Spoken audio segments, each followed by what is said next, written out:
akan menyaksikan talk show Pani versus CBDK dengan tema No Limit in the Sky. Baik, kita saksikan talk show dari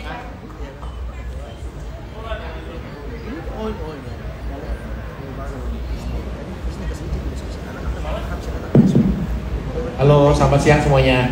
Siang. Pak Karel, selamat siang. Iya, mungkin berdiri kali ya. Saya nggak biasa presentasi duduk, maklum soalnya perutnya gede, jadi harus lebih enak kalau saya standing aja. Ya, mungkin hari ini saya akan berdua dengan Koko Karel untuk bawain Pani versus CBDK. Tapi bukan versus si Koko ya. Mungkin maksudnya kan mungkin ada yang prefer kemana gitu. Kalau saya kan kebetulan sudah nyangkut abis di Pani gitu kan, jadi nggak CBDK cuma sedikit yang ikut dari IPO ya. Mungkin teman-teman saya juga ada thank you yang udah datang ke sini jauh-jauh dari tempat di Indonesia ini, dari Jakarta dan segala macamnya.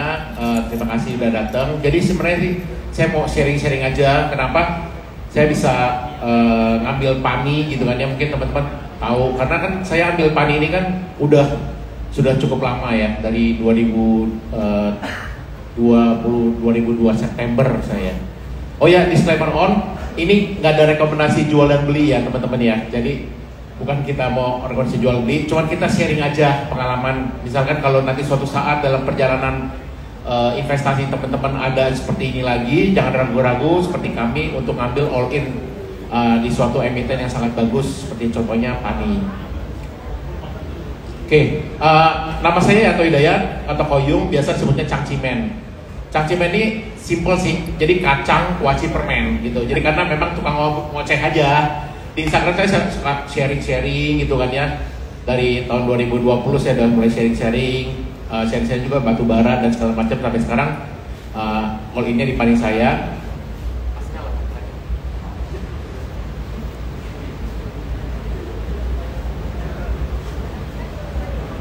Nextnya, oke, hari ini judulnya No Limit in the Sky. Nah, kenapa No Limit in the Sky? Karena kan kalau ada sesuatu, kita pengennya sesuatu yang luar biasa gitu kan. Memang targetnya saya sih Pani hitungannya ada 25.000 gitu kan. Ya, hopefully apa nyampe ya nggak tahu gitu ya. Hopefully ya. Sekali lagi nggak ada rekomendasi jual dan beli. Hopefully lah nyampe ke sana gitu. Oke. Jadi kalau teman-teman lihat, sebenarnya background saya ini bukan background financial, saya malah background saya orang IT. Ya, jadi kalau dilihat sertifikasi saya itu sertifikasi IT semua, jadi Microsoft, Cisco dan segala macam. Dan basicnya memang saya dari IT. Terakhir saya masih punya perusahaan data dan sistem integrasi. Dan juga saya udah menamatin master degree saya di S2 Linus ya. Nah, tahun 2020 ini saya ada kesempatan untuk full kembali time frame saya yang dulunya saya full kerja, itu banyak waktu luang di Zoom gitu kan, sehingga ada waktu luang saya coba lagi mendalami investasi kaidah-kaidah yang benar. Saya banyak baca buku, mendengaran podcast orang gitu kan. Terus saya dalam menjadi suatu passion baru, menjadi suatu kecintaan yang baru, bahwa ternyata capital market ini menawarkan big opportunity bagi orang-orang yang berinvestasi dengan benar gitu kan. Contohnya seperti saya gitu loh. Nah, investasi ini saya bilang mungkin buat bagi teman-teman yang lagi di sana, jangan salah investasi gitu kan. Investasilah ke perusahaan yang benar, yang asetnya kelihatan, yang growth-nya bagus gitu.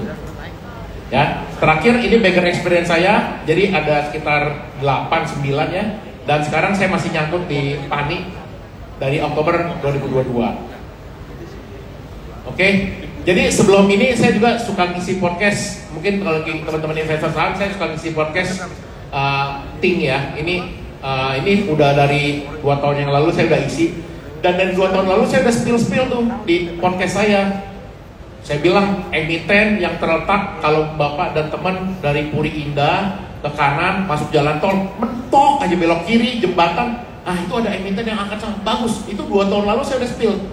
Dan harganya itu waktu itu 2 tahun lalu masih 1.500. Nah kan, sekarang berapa? 13.000 kan? Ya. Waktu itu masih 1.500, tapi orang-orang nggak sadar gitu bahwa ada emiten bagus. Kenapa nggak sadar? Saya bilang Mungkin karena banyak orang yang merasa simplicity untuk mencari saham, cuma melihat per PBV aja. Padahal kalau melihat per PBV kecil, misalkan contoh, saya hanya mau lihat beli perusahaan yang PBV-nya di bawah 1, per di bawah 7. Kalau semua kayak itu berjalan dengan benar, harusnya nggak ada yang miskin di dunia saham kita ini. Tetapi buktinya enggak gitu loh. There is something the other way. You cannot do that. PBV less than 1 and per less than 7 adalah suatu company yang tepat, bukan gitu. Ini juga saya terakhir baru podcast di Mirae ya, dan juga di Ting. Ini kalau kita lihat nih, saya waktu setahun yang lalu di Ting saya udah spill juga. Ini harganya baru 4.000 5.000. Saya udah kasih tahu udah begini. Poin-poinnya saya udah kasih tahu teman-teman ya. Kebetulan udah teman-teman masih itu ada yang percaya ada yang enggak gitu kan. Hopefully ya semuanya kalau mengikuti dari track record saya di media sosial, hopefully nilainya bagus-bagus semua. At least nggak mungkin lebih dari 5.000 7.000 lah gitu. Oke. Nah ini terakhir saya diundang juga sama Hungry Stock Annual Gathering di Hungry Stock.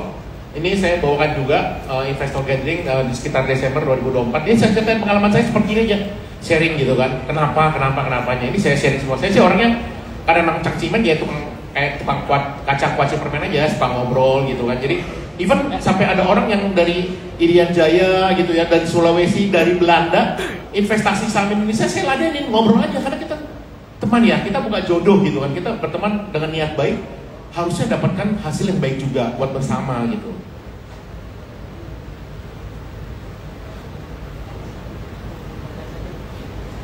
Di next aja. Oke. Jadi kalau dari CAGR saya, compound rate saya dari 2020 kira-kira saya udah 160% dari 2020 gitu. Karena bagi saya mengambil sesuatu bahwa untuk investasi kita bisa menggunakan cara-cara yang berbeda yang nggak harus sama dengan orang lain. Nggak harus sama, kita bisa pakai cara kita sendiri. It's okay to be different. Yang jadi masalah adalah kalau kita mau ikutin investasi dengan gaya orang lain, padahal orang lain itu pasti beda sama kita gitu kan. Jadi temukan gaya teman-teman investasi seperti apa yang nyamannya. Oke, jadi pertama sekali, it's a dangerous thing to think we know everything. Jadi selalu saya bilang dalam presentasi, saya bukan orang yang pinter, saya bukan orang yang jago enggak. Saya orangnya mau belajar, mau mendengar gitu. Jadi kalau ada sesuatu misalkan ada orang ngomong A, ngomong B gitu ya, jangan langsung di negative thinking gitu loh. Dicoba dengar dulu, yang bagus kita ambil, yang jelek kita buang. Oke? Ini the handicap. Handicap ini kebetulan saya lagi suka main golf. Jadi total sampai sekarang itu saya ada cut loss saya ada 3. NW-nya itu nowhere, nggak kemana-mana. Ini semua udah saya jual. Beggarnya ada 6, multi beggarnya ada 6, dan nyangkutnya ada 2. Oke, contohnya Hero saya bisa beggar, MPFX saya bisa 1 beggar, Medco saya bisa 1 beggar. Medco paling cepat 3 bulan masuk 1 miliar, keluar 2 miliar. ITMG 5 beggar, ABMM 4 beggar, Mulia 3 beggar, MBAP 4 beggar, ASA 5 beggar, Harum. Nah ini Harum teman-teman nih. Harum saya cuma dapat 3 beggar. Ini Harum cerita lucu. Waktu itu saya beli kan di sekitar 1.500 ya, di 6.000, 7.000 saya jual. Pas saya jual saya bangga sama istri saya. Nih lihat laki lu pinter nih bisa jual Harum. Abis saya jual teman-teman 2 bulan Harum yang ke 12.000. Nah ini kadang-kadang yang kita nggak pernah tahu di dalam dunia saham, kita pikir ini puncaknya nih, ini puncaknya. Ternyata tidak gitu. Kenapa enggak? Karena waktu itu Harum ternyata membeli nickel smelter gitu kan, yang di Australia, enggak di-appreciate lagi gitu.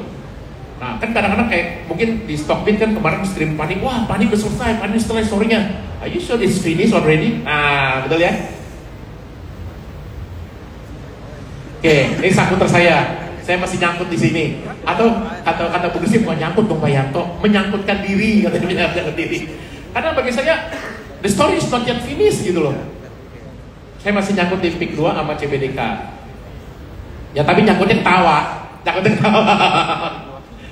Ya, saya ngikutin ini opa saya, teman-teman. Ini opa saya. Kebetulan saya memang keturunan masih darah biru gitu. Jadi opa saya ngomong diversification to make principle well, but concentration good. build wealth. Jadi kalau teman-teman dalam portonya punya 10, 20, 30, mungkin teman-teman merasa aman, nggak bakal ini gitu. Tapi generate wealth-nya nggak bakal kenceng, gitu loh. Kalau kita tahu bahwa emiten ini bagus, menawarkan margin of safety yang sangat tinggi dan growth-nya sangat panjang in the long run, kenapa nggak kita all in gitu loh? Saya agak suka bingung dengan orang-orang ahli investasi yang merasa, oh supaya investasi kita aman, kita bagi dengan 20 saham. Kalau lu bagi 20 saham, sebenarnya lu ngerti gak sih apa yang lu pilih di 20 saham tadi gitu kan? Kalau lu ngerti, nggak mungkin lu pecah 20. Lu hajar satu-satunya lu hajar segede-gedenya. Nah, makanya itu saya ikutin opa saya. Saya all in di September sini. All in ketika PE-nya 6.000, PBV 280. Wah, ini kan kalau kata orang fundamental, gila ini aliran fundamental mana gitu. Kan bukan seperti itu teman-teman. Yang dilihat adalah future growth-nya seperti apa. Ketika kita beli di sini, ini kan masih revenue-nya kan dari kaleng, ya kan? Tani itu kan backdoor dari kaleng. Belum mencerminkan nilai-nilai tanah yang dijual, properti yang dijual belum masuk. Jadi pasti PE-nya 6.000, PBV 280 ketika RI1 masuk di 6,5 triliun. Dengan earning yang ratusan juta, aset equity-nya naik ke 6,5 triliun, pasti PE PBV-nya melingkat seperti ini. Nah ini yang kadang-kadang orang males mencari ya. Lihat nih, kayaknya sekian, PBV sekian, ini yang dicari orang. Tetapi bukan seperti itu. Ini kita all in ya teman-teman, bukan saya doang, tapi satu keluarga besar Hidayat. Saya sampai bilang sama mama saya, ini kalau nggak kaya bareng, gila bareng saya bilang. Jadi kalau teman-teman sekarang ketemu saya di sini, kebetulan lagi beruntung aja.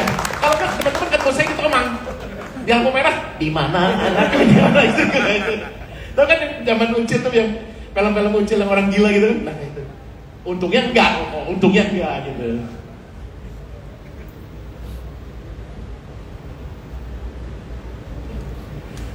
Tapi apa yang mereka orang nggak mau tahu? Yang nggak mau tahu adalah proses. Ketika saya beli di sini loh PRPBV, ini kebetulan teman-teman bisa pakai Stockbit ya, track recordnya dalam 5 tahun PRPBV. Saya beli di sini loh. Tetapi mereka nggak mau tahu proses yang terjadi sampai di sini sekarang. Turun teman-teman. Kenapa bisa turun? Karena earningnya mulai masuk, revenue-nya mulai masuk. Kalau earning dan revenue-nya masuk makin besar, otomatis PRPBV-nya turun. Ingat, serah terima dalam properti itu hanya bisa dihitung revenue-nya kalau sudah serah terima. Kan rata-rata pembangunan Peak 2 itu kan masif di 2020-2021, which is revenue dan itunya besarnya di 2024, 25, 26 ini yang makin growth gitu loh. Nah ini yang orang nggak mau tahu. Orang hanya tahunya, PE-nya 4.000 lah, PBV, tapi dia nggak mau tahu kenapa prosesnya bisa turun. Sama, they don't want to know the process. Mereka hanya tahu, PBV tinggi, tapi prosesnya dia nggak mau tahu. Jadi kalau kata orang, ini orang gila atau view different angle ketika beli di PE 600, PB 280. Karena kenapa? Mungkin orang melihat cuma satu titik ya. Wah, titik biru gitu kan ya.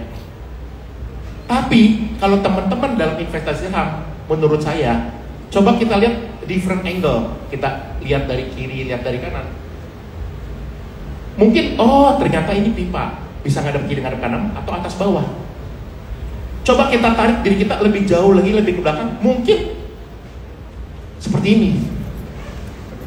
Saya waktu beli Peak 2, waktu itu belum ada Ibu Kristi, belum kenal Koko Karel. Saya sama adik-adik saya itu tiap hari kerjaan tiap minggu, Sabtu Minggu kita muter, naik mobil, kita muter, kita ukur pakai Google Map, kita lihat, terus kita lihat harganya berapa.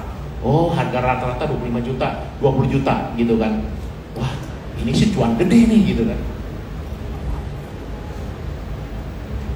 Nah, waktu itu ngomong di 5.000, ceritanya, wah, Pani selesai, nggak ada fund yang mau masuk. Itu salah. Jadi the big money is not in the buy or selling, but in the waiting. Kalau saya bilang orang kaya kalau nanya bukan berapa duit, lu ada berapa? Nah, di sini fund udah mulai masuk. September 2024. Ini jadi dari 5.000 ke sampai 17.000. Itu fund mulai masuk. Karena mereka baru menyadari, oh ya ini bagus nih barang. Dan waktu itu market cap-nya transaksi value yang satu hari sudah lebih dari 200 miliar yang kemarin. Kalau sudah lebih 200 miliar, itu sudah termasuk blue chip teman-teman. Mau keluar 50 miliar, 60 miliar udah bisa. Nah, spesialnya Pani berbeda dengan yang lainnya, gitu ya. Karena Pani ada corporate action-nya. Ya, jadi ini nggak IPO. Kita nggak IPO. Kita lewat backdoor listing. Kebetulan saya lagi suka corporate action. Dan juga ada arbitrage di private placement 1, private placement 2, dan juga right issue 1, right issue 2 yang sudah kejadian kemarin, gitu ya. Yang males orang bacanya apa? Prospektusnya. Padahal ini sumber informasi ini sumur emas teman-teman. Tapi pasti teman-teman pasti mau baca. Tebelnya aja 100 lebih gitu kan. Mau baca. Padahal ini informasi udah jelas-jelas banget. Ini kasarnya aja ya. RI pertama dia bilang akan mengadakan penghimpunan dana sebesar 6,5 triliun. Gitu loh. Buat beli apa? Kita cek. Ternyata buat beli tanah di mana efektifnya sekitar 248 hektar. Simple. Ya udah, 6,5 triliun gua bagi 2,48 kali 1 hektarnya 10.000. Selesai. Artinya kita beli tanahnya sekitar 2.500.000, 2.600.000. Kita tahu kan harga jual PIK 2 berapa? Waktu itu 20-25 juta. Sekarang udah nggak bisa, 25-30. Tol jadi 30-35. Udah nggak mungkin harga turun. Jadi kalau teman-teman Senin nggak beli, saya nggak nyesel. Ya. Saya nggak. Enggak, maksudnya kita dari sini kan udah tahu sumber informasi jelas, tetapi nggak mau dibaca. Kan kali artinya mungkin duit kita waktu itu misalkan teman-teman punya 2 miliar. Ini gue mau beli rumah di PIK 2, apa mau beli sahamnya dulu? Kalau kayak gini, gue beli sahamnya dulu dong. Abis beli sahamnya TP 25.000, baru kita beli rumah. Kata gue, iya. Tanggung. Kalau bisa beli 2 miliar, kenapa nggak beli yang 20 miliar? Nah, orang kaya mikirnya begitu. Jadi kita bikin, kita beli tanah bareng-bareng 2.600.000. Harga jualnya itu berapa? Gitu loh, ya kan? Nah, RI 2 baca lagi, apa RI 2? Wah, ternyata dia ngumpulin dana 10 triliun untuk sekitar plus minus waktu itu 800-900 hektar lah. Jadi kalau dibaca semuanya ini, atau bisa baca prospektusnya ringkasannya dari Trimega, Koko Karel udah bikin RI12 RNAV-nya adalah sekian. Jumlah meter kali sekian. Ini malah si Koko udah baik banget, udah dikasih hitungin per meter. Kalau saya masih simple, udahlah, hajar 25 juta, mosnya 50%, belum hajar gitu. Dapatnya 25.000. Jadi bukan kadang-kadang. Dan saya belum ketemu Koko Karel loh ya waktu dia, belum ketemu Koko Karel. Kelihatan nggak nih? Itu koyo bangku.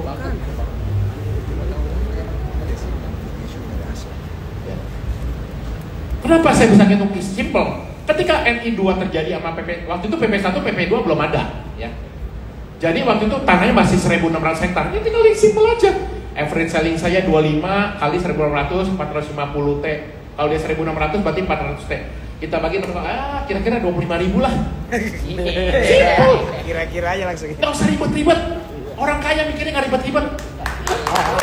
Kalau kebanyakan mikir kagak beli-beli ente. Serius. Saya bilang adik saya, udah.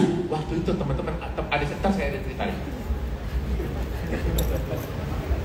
Jadi 4 poin teman-teman. Misalkan nanti teman-teman ada ketemu corporate action lainnya. 4 poin yang paling penting kalau ada suatu emiten masuk corporate action. Pertama, PSB-nya siapa? Kita tahu Agung Sedayu udah 54 tahun. Rumah saya di Kosambi belakangnya green light.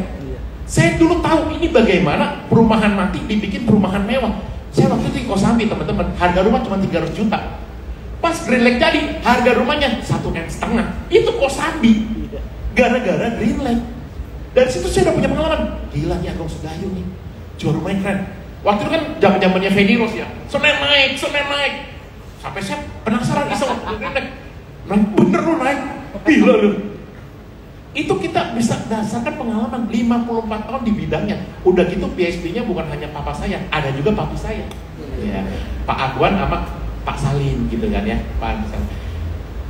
Dua konglomerat ini masa diragukan kehandalannya mereka.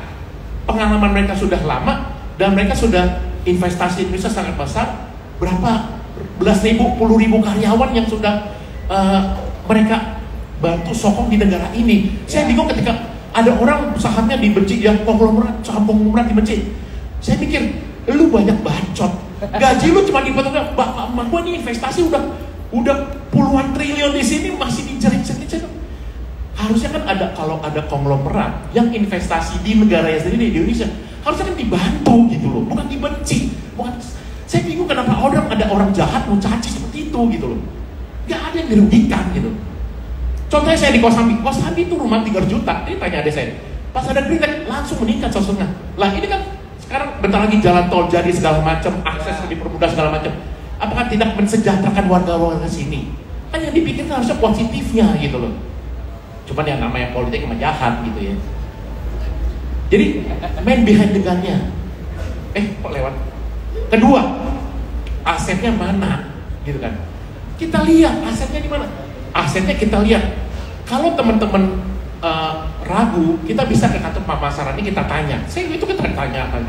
Terus kita cek pakai mobil, terus kita cek juga pakai Google Map. Kita lihat itu pakai Google Map, sekarang kita bisa bikin vektor. Dan vektor bisa ketahuan, oh hektarnya sekian. Ya udah simple gitu loh. Asetnya bagus, prime. Pantainya putih, emang pantai Acol. Udah jelek, bayar lagi. Itu gratis. Kita gratis, Allah nggak cuma bayar parkiran doang gitu kan. Itu aja masih dibenciin, padahal udah dikasih gratis main-main. Aduh, bingung sama orang. Asetnya bagus apa enggak? Gitu. Kan ada orang, wah berapa hektar di PIK 2 dibanding sama Sentul gitu kan. Tapi lihat Sentul pembangunan seperti apa. BSD 3 developer, nggak ada konsentrasi. Jadi nggak bisa, kita lihat aset yang paling bagus mana. Gitu kan. Jadi teman-teman kalau nggak suka saham, aset paling bagus, ya beli tanahnya di sini, beli rumahnya di sini, rukonya di sini, gitu ya Bu ya. Masuk ya Bu, jangan lupa ofisir. Udah marketing director sales itu. Ketiga, time. Berikan dia waktu teman-teman. Jangan kalau investasi akan rusak baru beli, kagak gerak mana. Aduh, BSP-nya kere. Badannya nggak main. Nggak mungkin gitu teman-teman. Nanti investasi itu membutuhkan waktu sampai orang-orang menyadari bahwa barangnya bagus. Nanti akan naik sendiri. Lihat revenue growth-nya kita seperti apa. Gross profit kita di atas 40%. Itu udah wonderful company. Money. Artinya apa? Artinya kalau ikut right issue harus tebus teman-teman. Karena tebusnya itu kita jadi satu level dengan PSP. Tebusnya berapa? Nah itu dihitung. Jadi dibaca prospektusnya dibaca dengan sempurna. Nggak ngerti tanya. Gitu. Saya juga nggak pinter-pinter amat, tapi saya mau belajar. Saya tanya Pak Diki, Mas Taubil, saya tanya kok itu gini ya, kok gini ya. Oke. Jadi no matter how great the talent, untuk keluarin babi tetap butuh bayi itu butuh 9 bulan. Jadi nggak ada waktu yang singkat gitu. Cuman kadang temen kok nggak gerak-gerak sampai bukan gitu. Kita pantau pergerakan daripada perusahaannya, penjualannya bagus apa enggak. Oke. Krisis. Nah, mungkin ada hadiah gimmicknya. Ini bahasa Mandarinnya ada yang kenal? Yang mau ngomong bahasa Mandarinnya? Krisis bahasa Mandarinnya? Weiqi. Yang angkat tangan dulu dong. Weiqi. Bapak belajar di Taiwan pada Cungguo. Afghanistan. Oh, salah. Bukan Weiqi. Mana hadiahnya ada gak? Yang bisa menebak ini bahasa Mandarinnya apa? Saya minum dulu deh.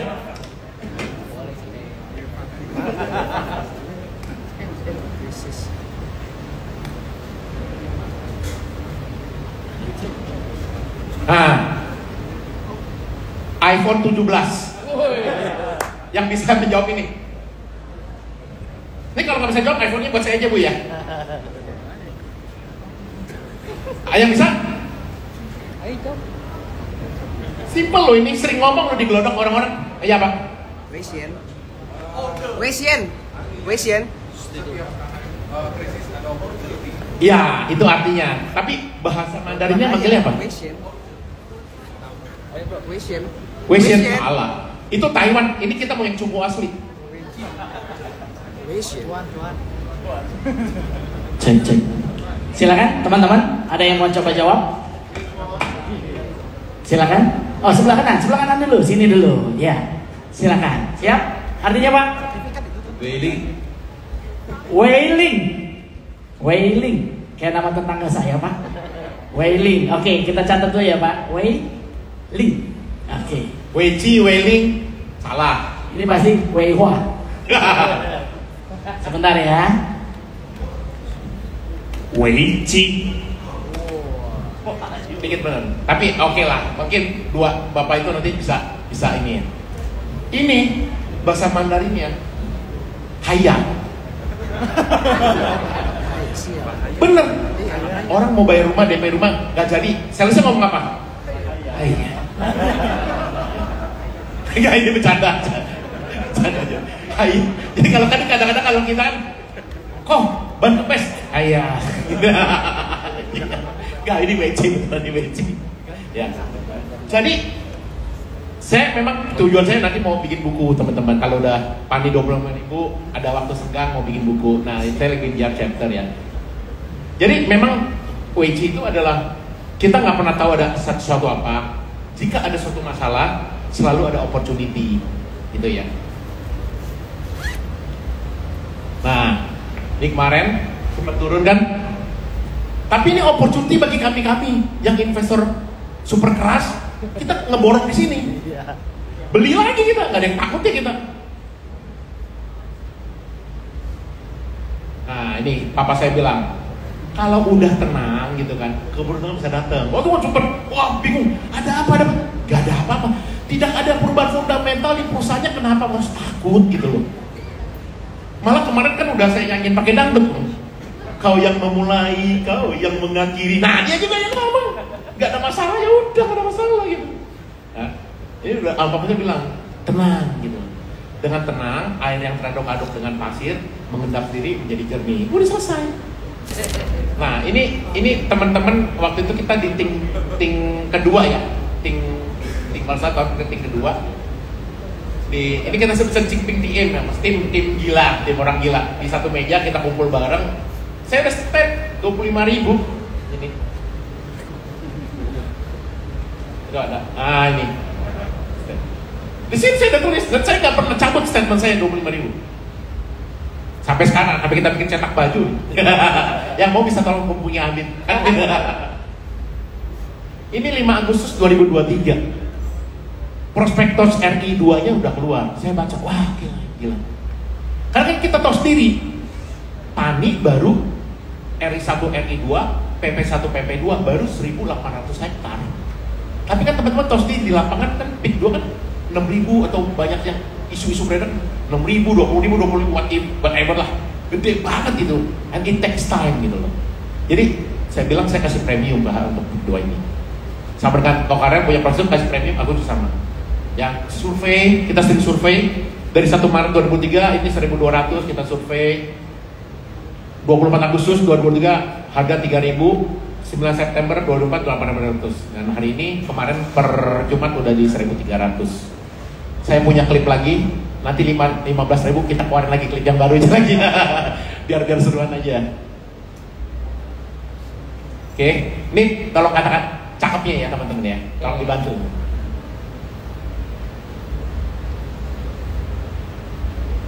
Rumah susun pakai cat tumpok. Naik turun yang penting no bango. Thank you teman-teman semuanya.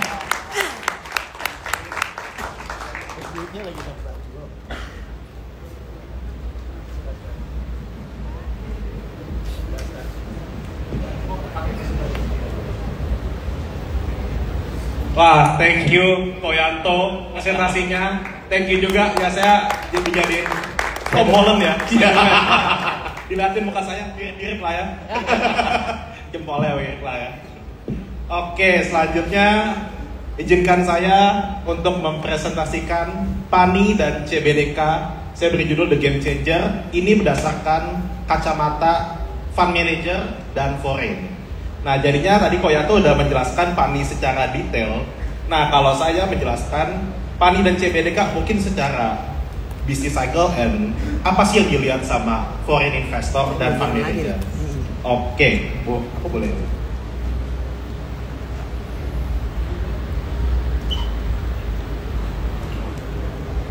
Oke, nah teman-teman, waktu saya keluarin report begini dari Trimega, apa sih yang teman-teman lihat pertama kali di report ini?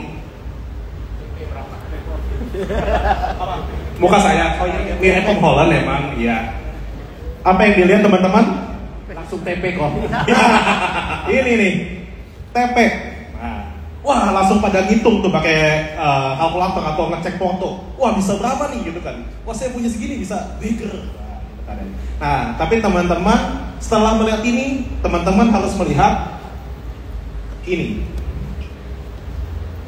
Apa reasonnya Trimega atau saya mengeluarkan TP segitu?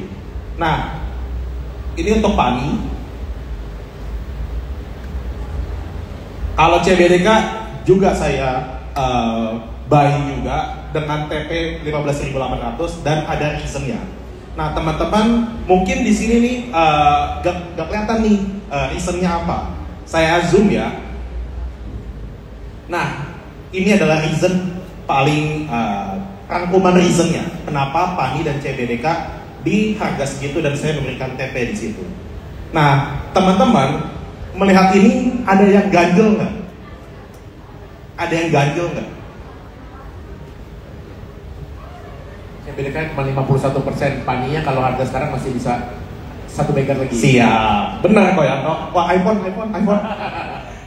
Oke, yang bikin ganjel para fund manager dan foreign adalah premium sama diskon.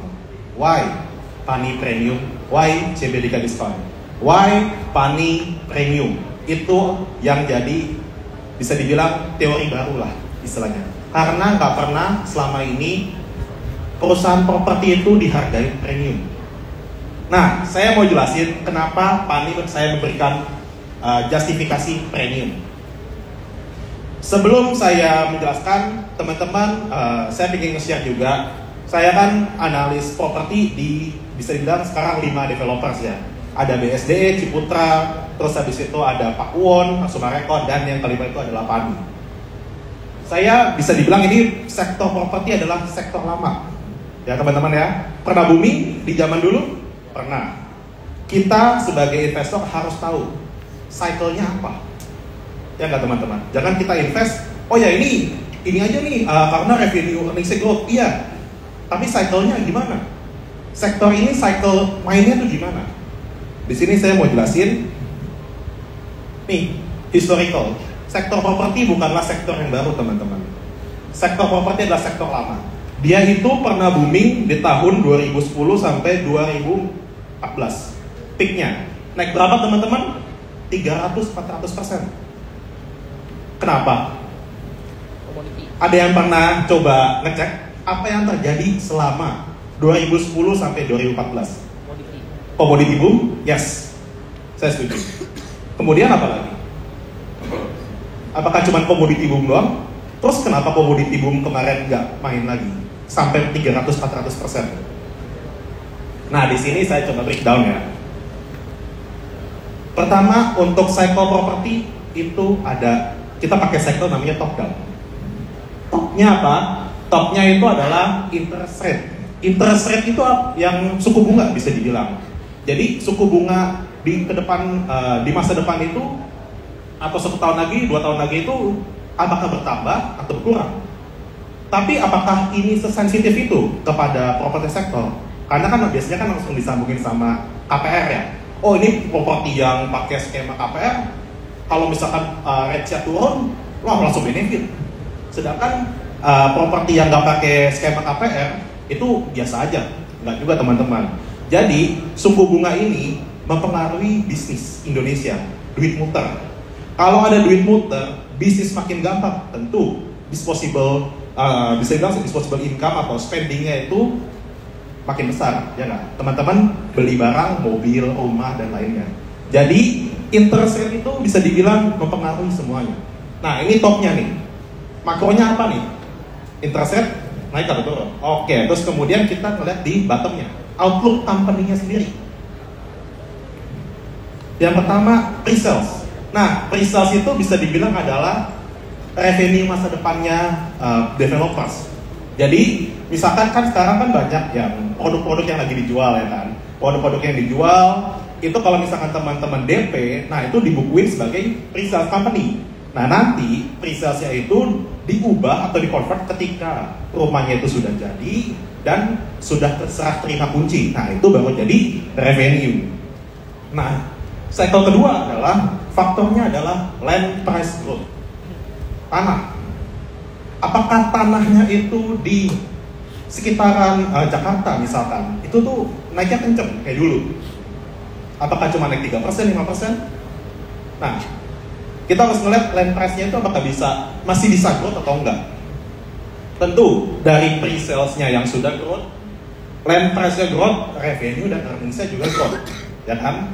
Tentu fundamental yang di sini diperhatikan, teman-teman. Kenapa? Karena pada banyak yang ngomong nih, jujur ya, kayak fund manager atau yang lain pada ngomong, emangnya properti ngeliat revenue sama earnings, bukan yang ngeliat pre-sales saja. Tetap ngeliat teman-teman. Saya tanya balik, pre-salesnya bagus, land price-nya kenceng naiknya, tapi revenue-nya atau earnings-nya nggak tumbuh. Teman-teman beli nggak? Enggak dong. Ya enggak? Nah teman-teman tentu ya harus ngeliat pre-sales, land price growth, and revenue and earnings growth. Yang keempat adalah apa? Valuasi. Valuasinya bagaimana? Kenapa ini saya kasih tanda tanya? Saya kasih tanda tanya di sini karena ini dipertanyakan ketika semuanya itu lagi growth. Pas developers di 2010-2014 itu mah naik-naik aja, valuasi gak peduli. Karena apa? Lagi growth. Ketika, ini saya kasih tips atau kunci ya, ketika company ini lagi sedang growth ya kencang, emang siapa yang bisa nebak earning saya itu resistennya di berapa? Emang ada yang bisa nebak mentoknya di berapa? Gak ada. Ketika pre-sales tumbuh, land price growth, revenue and earnings growth, dan belum ada batasnya, nggak ada yang bisa prediksi. Saya nggak bisa juga prediksi.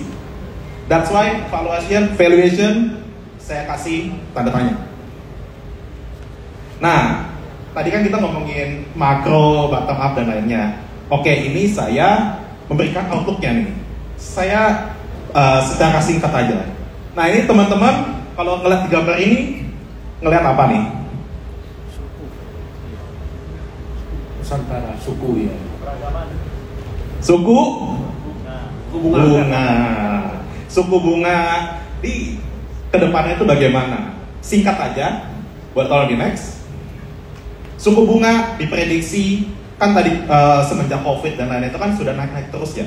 Sekarang karena bisa dibilang inflation rate-nya sudah normalize dan bisa dibilang bisnis itu mulai melambat, akhirnya Bank Indonesia mulai menurunkan suku bunga.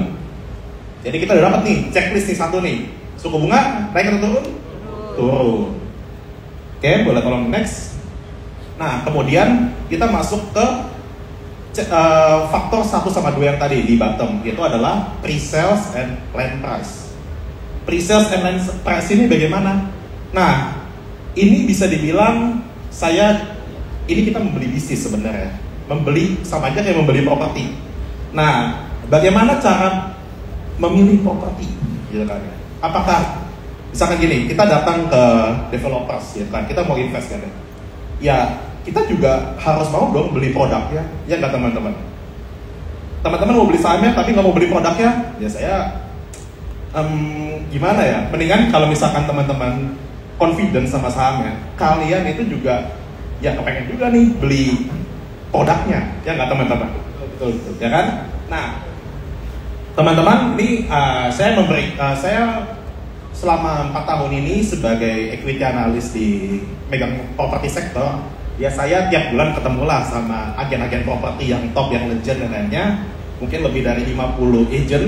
Nah ini saya coba rangkum nih, apa yang paling penting untuk memilih properti. Nah, oke, yang pertama apa? Teman-teman ada yang tahu? Yang paling pertama adalah membeli properti.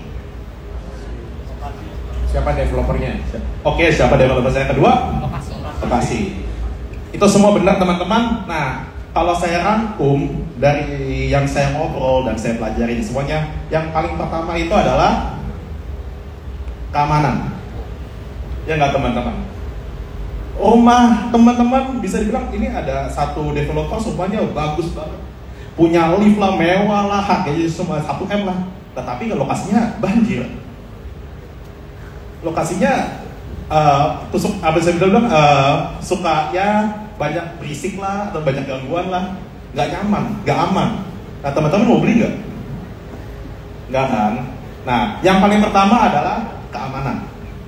Yang kedua adalah fasilitas. Ya nggak teman-teman? Setelah keamanan pasti fasilitas. Rumah itu di sekitarannya ada fasilitas apa? Ada sport club kah? Ada sekolah kah? Ada tempat rekreasi, ada tempat edukasi dan lainnya. Nah, kenapa saya bilang ini nomor 2? Karena saya tahu saya ketemu banyak orang yang mementingkan, nih saya minta tepuk tangannya nanti ya buat laki-laki atau wanita yang bekerja di luar sana yang menempuh jarak berjam-jam untuk ke tempat kerja. Kenapa? Karena dia mementingkan keluarganya menikmati fasilitas di kompleknya. Teman-teman, biasanya nih laki-laki atau perempuan itu kan yang penting udahlah rumah di sini aja. Nanti kalau misalkan Sabtu dan Minggu ya udah tinggal santai gitu kan. Saya rela menempuh berjam-jam waktu gitu. Boleh tolong next. Nah, yang ketiga adalah dekat gak nih sama tempat kerja. Nah ini saya canggih banget nih ChatGPT sekarang. Saya cuman tulis tolong buat saya dan Koyanto sedang pergi bekerja. Wah ganteng banget. Boleh lagi. Nah ada tempat bekerja dan ada ini tempat yang kantoran dan ini adalah yang buka toko. Yang sampai saya bilang tuh ekonominya muter di situ. Dan tempat kerja yang dekat tempat kerja itu penting juga. Dan yang keempat apa teman-teman? Yang paling penting bisnis distrik, ekonomi muter. Ekonomi muter di daerah kawasan itu paling penting. Nah kalau misalkan kalian beli terus perumahannya gelap, nggak hidup, ya nggak nyaman juga dong, ya nggak teman-teman. Ekonomi muter di sana dan teman-teman bisa, baik lagi, bisa menghasilkan uang, bisa tinggal, bisa spending uang juga. Nah itu ekonomi muter. Oke, boleh teman next. Oke, kita rangkum ya. Yang pertama keamanan, kedua fasilitas dekat tempat kerja dan pusat ekonomi, bisnis ekonomi itu jalan. Oke teman-teman. Nah pertanyaannya adalah ini bisa dibilang wah too good to be true, ya nggak Pak Yanto? Too good to be true. Nah pertanyaan saya adalah, boleh tahun next. Ini resepel ke Pani nggak sama CBDK? Keamanan 24 jam teman-teman. Saya nggak pernah ngeliat atau dengar berita yang Pikdo ini kebobolan maling. Kalau misalkan ada pun langsung ketangkep kali ya. Ya kayak kemarin yang waktu ada copet yang dikejar masuk ke golf ya. Iya. Langsung ketangkep itu. Langsung ketangkep. Keamanan nyaman nggak teman-teman? Aman. Banjir nggak? Di sini anti banjir ya. Nah aman, checklist ya kan. Yang kedua ada fasilitas teman-teman. Fasilitas di sini yang nggak dimiliki properti developer itu apa? Dekat pantai, dekat bandara. Dan ini bisa dibilang unik venue yang nggak dimiliki oleh developer lain. Nah, di pantai ini bisa dibilang ekonomi. Ekonomi itu kalian satu aman, bisa ada ekonomi juga di sini. Yang ketiga, tadi kan dekat tempat kerja. Nah ini teman-teman yang jarang banget dimiliki oleh developer saya, CBD, Central Business District. Di sini apa? Ada BCA, BNI Mandiri. Ini saya bilang nih, ini siapa nih yang ngundang nih? Ini pintar banget nih. Saya bilang, kenapa ini bank ini penting? Nah, pertanyaan saya adalah, bank itu ngasih special rate gak ke karyawannya kalau bekerja di situ? Kasih. Berapa persen? Mungkin 2-3%. Nah, yang kerja di sini nanti tinggal di sini. Ya nggak, teman-teman? Dapat rumah, beli rumah, win-win solution nggak? Win-win solution, ya kan? BCA-nya dapat untung, BNI-nya dapat untung, Mandiri dapat untung, PIK 2 dapat untung, karyawan 2 dapat untung. Ya nggak, teman-teman? Jadi tempat CBD ini, pusat ekonomi ini penting banget perputaran uang. Ketika properti itu, developers itu bisa dibilang hidup adalah ketika ekonomi muter. Ya nggak, teman-teman? Nah, contoh nih, kalian selama ini bekerja misalkan di Tanah Abang, ya nggak? Punya toko di sana, ngasihin duit nggak? Oke lah, tinggalnya dekat-dekat situ, dekat-dekat Tanah Abang, ya kan? Pertanyaan yang ketiga adalah, kalian spending kemana duitnya? Ayo teman-teman, spendingnya kemana? Kepik 2 juga itu jatuhnya. Nah, kepik 2 ya.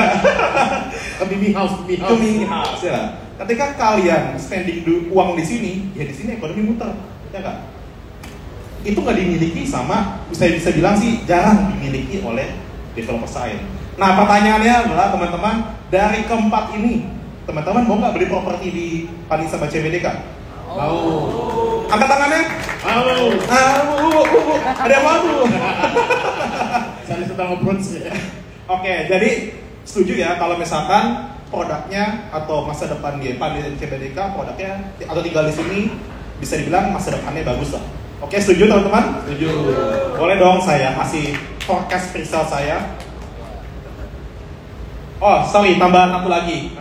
Satu lagi teman-teman. Ini pepatah Cina, teman-teman yang ngomong nih. Jika ingin makmur, bangunlah jalan raya. Kenapa begini? Ini ada contoh studi kasus dari yang historical tadi, atau property boom di tahun 2010 sampai 2014. Buat tahun next. Ini saya ambil contoh dari developer saya, dan ini di koran ya. Jadi saya bisa bilang ini bukti, bukan saya mengira-ngira ya. Jadi ketika tanah di Alam Sutra atau proyek Alam Sutra itu tol Jakarta Merak kayak dibuka, teman-teman tahu nggak land price-nya berapa roketnya? Meroketnya, kalau saya waktu itu dengar, saya ngobrol-ngobrol sama salesnya Alam Sutra, itu dari 8 juta per meter atau 9 juta langsung jadi 17 juta sampai 20 juta ketika tolnya jadi. Betul. Kenapa? Karena jalan sumber rezeki kebuka. Itu penting banget teman-teman, ketika jalan itu dibuka. Nah, buat tahun next, pertanyaannya adalah Pantai Indah Kapuk mau buka jalan tol, oke? Jalan tolnya, gate-nya ada berapa teman-teman? 3 jalan tol teman-teman yang gate-nya mau dibuka. 3, yang mau dibuka 1. Nah, jadi waktunya masih panjang teman-teman, story-nya panjang. Oke, buat tahun next. Ini boleh bisa tolong di play nggak? Yang di sini dulu.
Nah, jadi di By the Sea itu banyak turis ya teman-teman sekarang ya. Turis itu lagi banyak kemana? Ke Peak 1, ke biasanya tuh itinerary-nya template banget.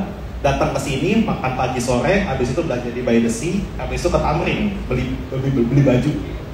Nah, teman-teman, kenapa mereka masih di Peak 1? Kenapa masih di By the Sea? Karena Mereka cuma punya waktu dikit dan aksesnya belum kebuka ke PIK 2, teman-teman. Ya nggak teman-teman? Iya. Kalau misalkan akses kebuka, mereka lebih lama nggak tuh di PIK? Spending uang nggak? Iya. Yes. Boleh tolong di next ke video Hey selanjutnya? guys, aku lagi main di PIK dan aku lagi keinget sama cerita teman aku dari Malaysia. Dia bilang kayak, wah Jakarta semaju ini. Dia lihat pembangunan PIK kan, dan dia lihat sekarang PIK tuh kayak gini.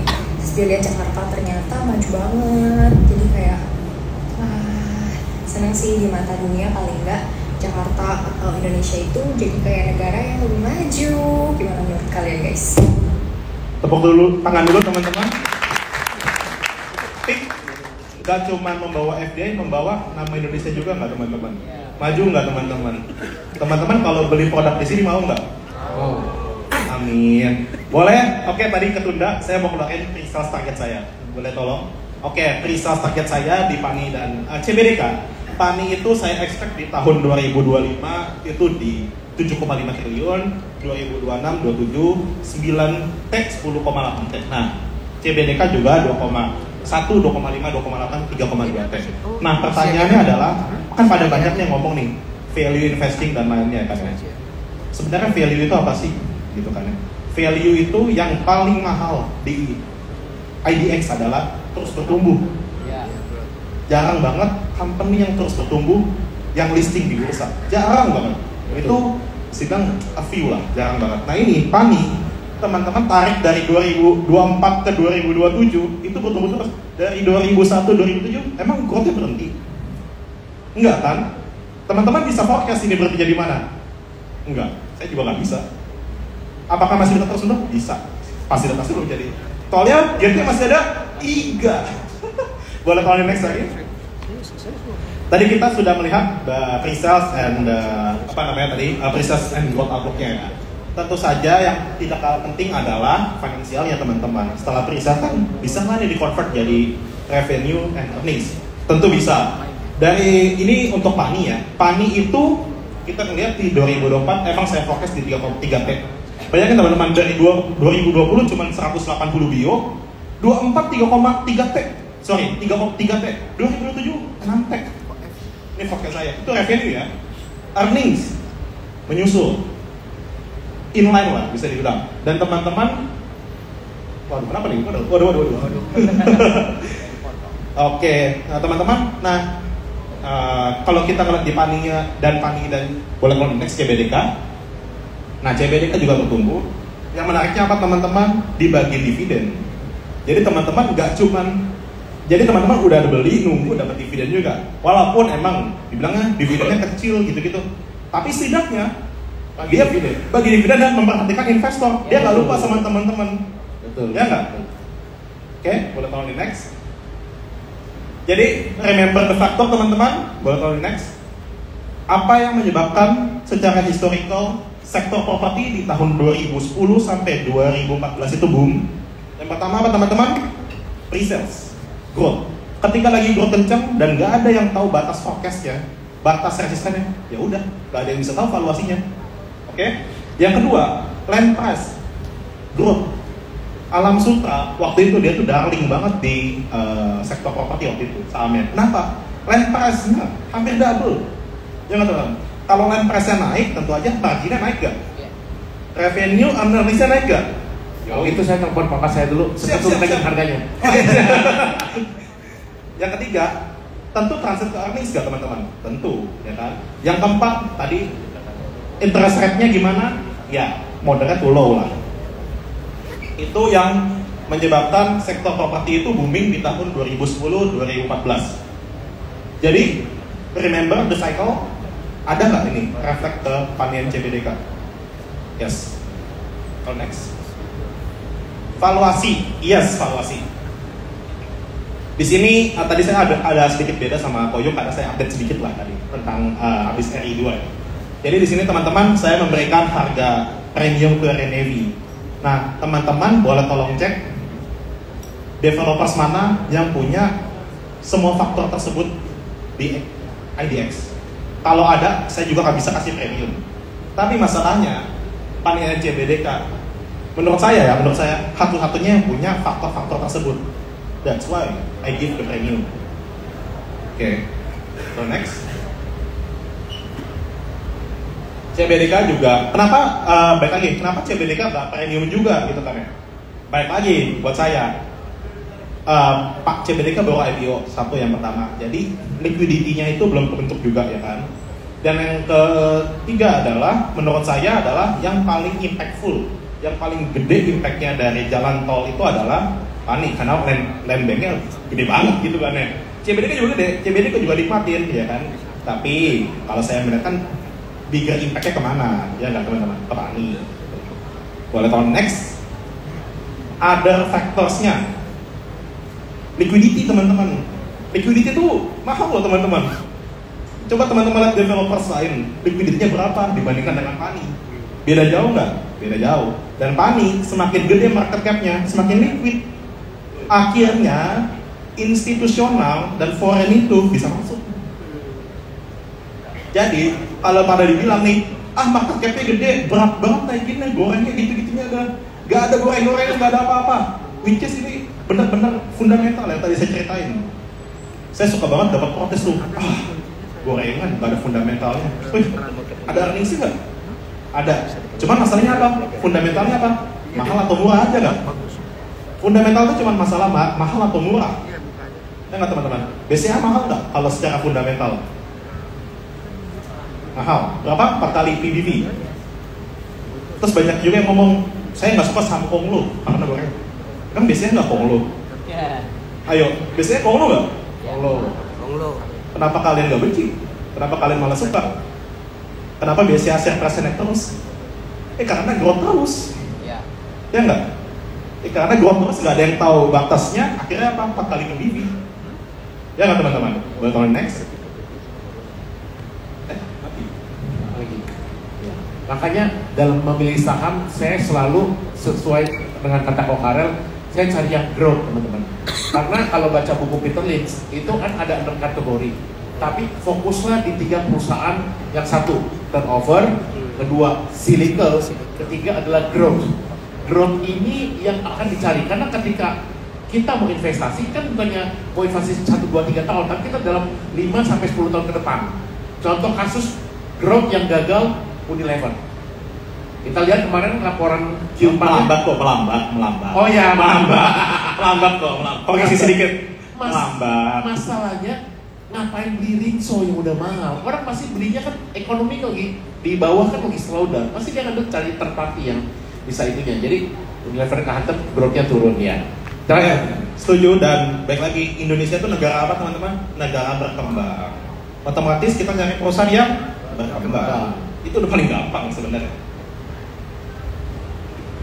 Oke teman-teman, terus banyak juga yang foreign atau fund manager yang nanya saya, go to next, MSCI teman-teman.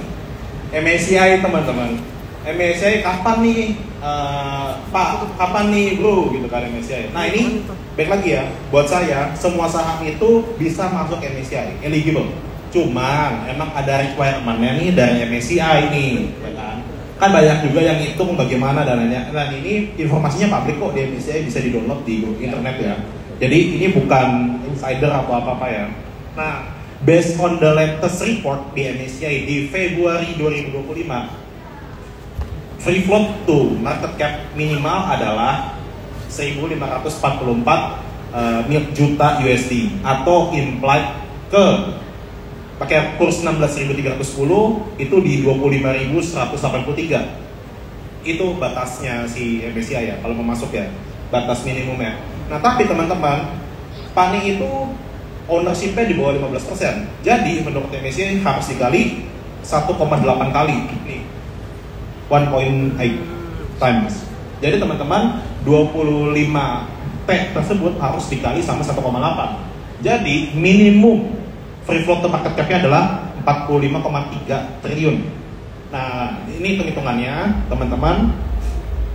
Jadi, kalau misalkan PANI, kalau mau masuk MSCI itu harus di berapa? Harus di 26.840 atau 26.850 lah.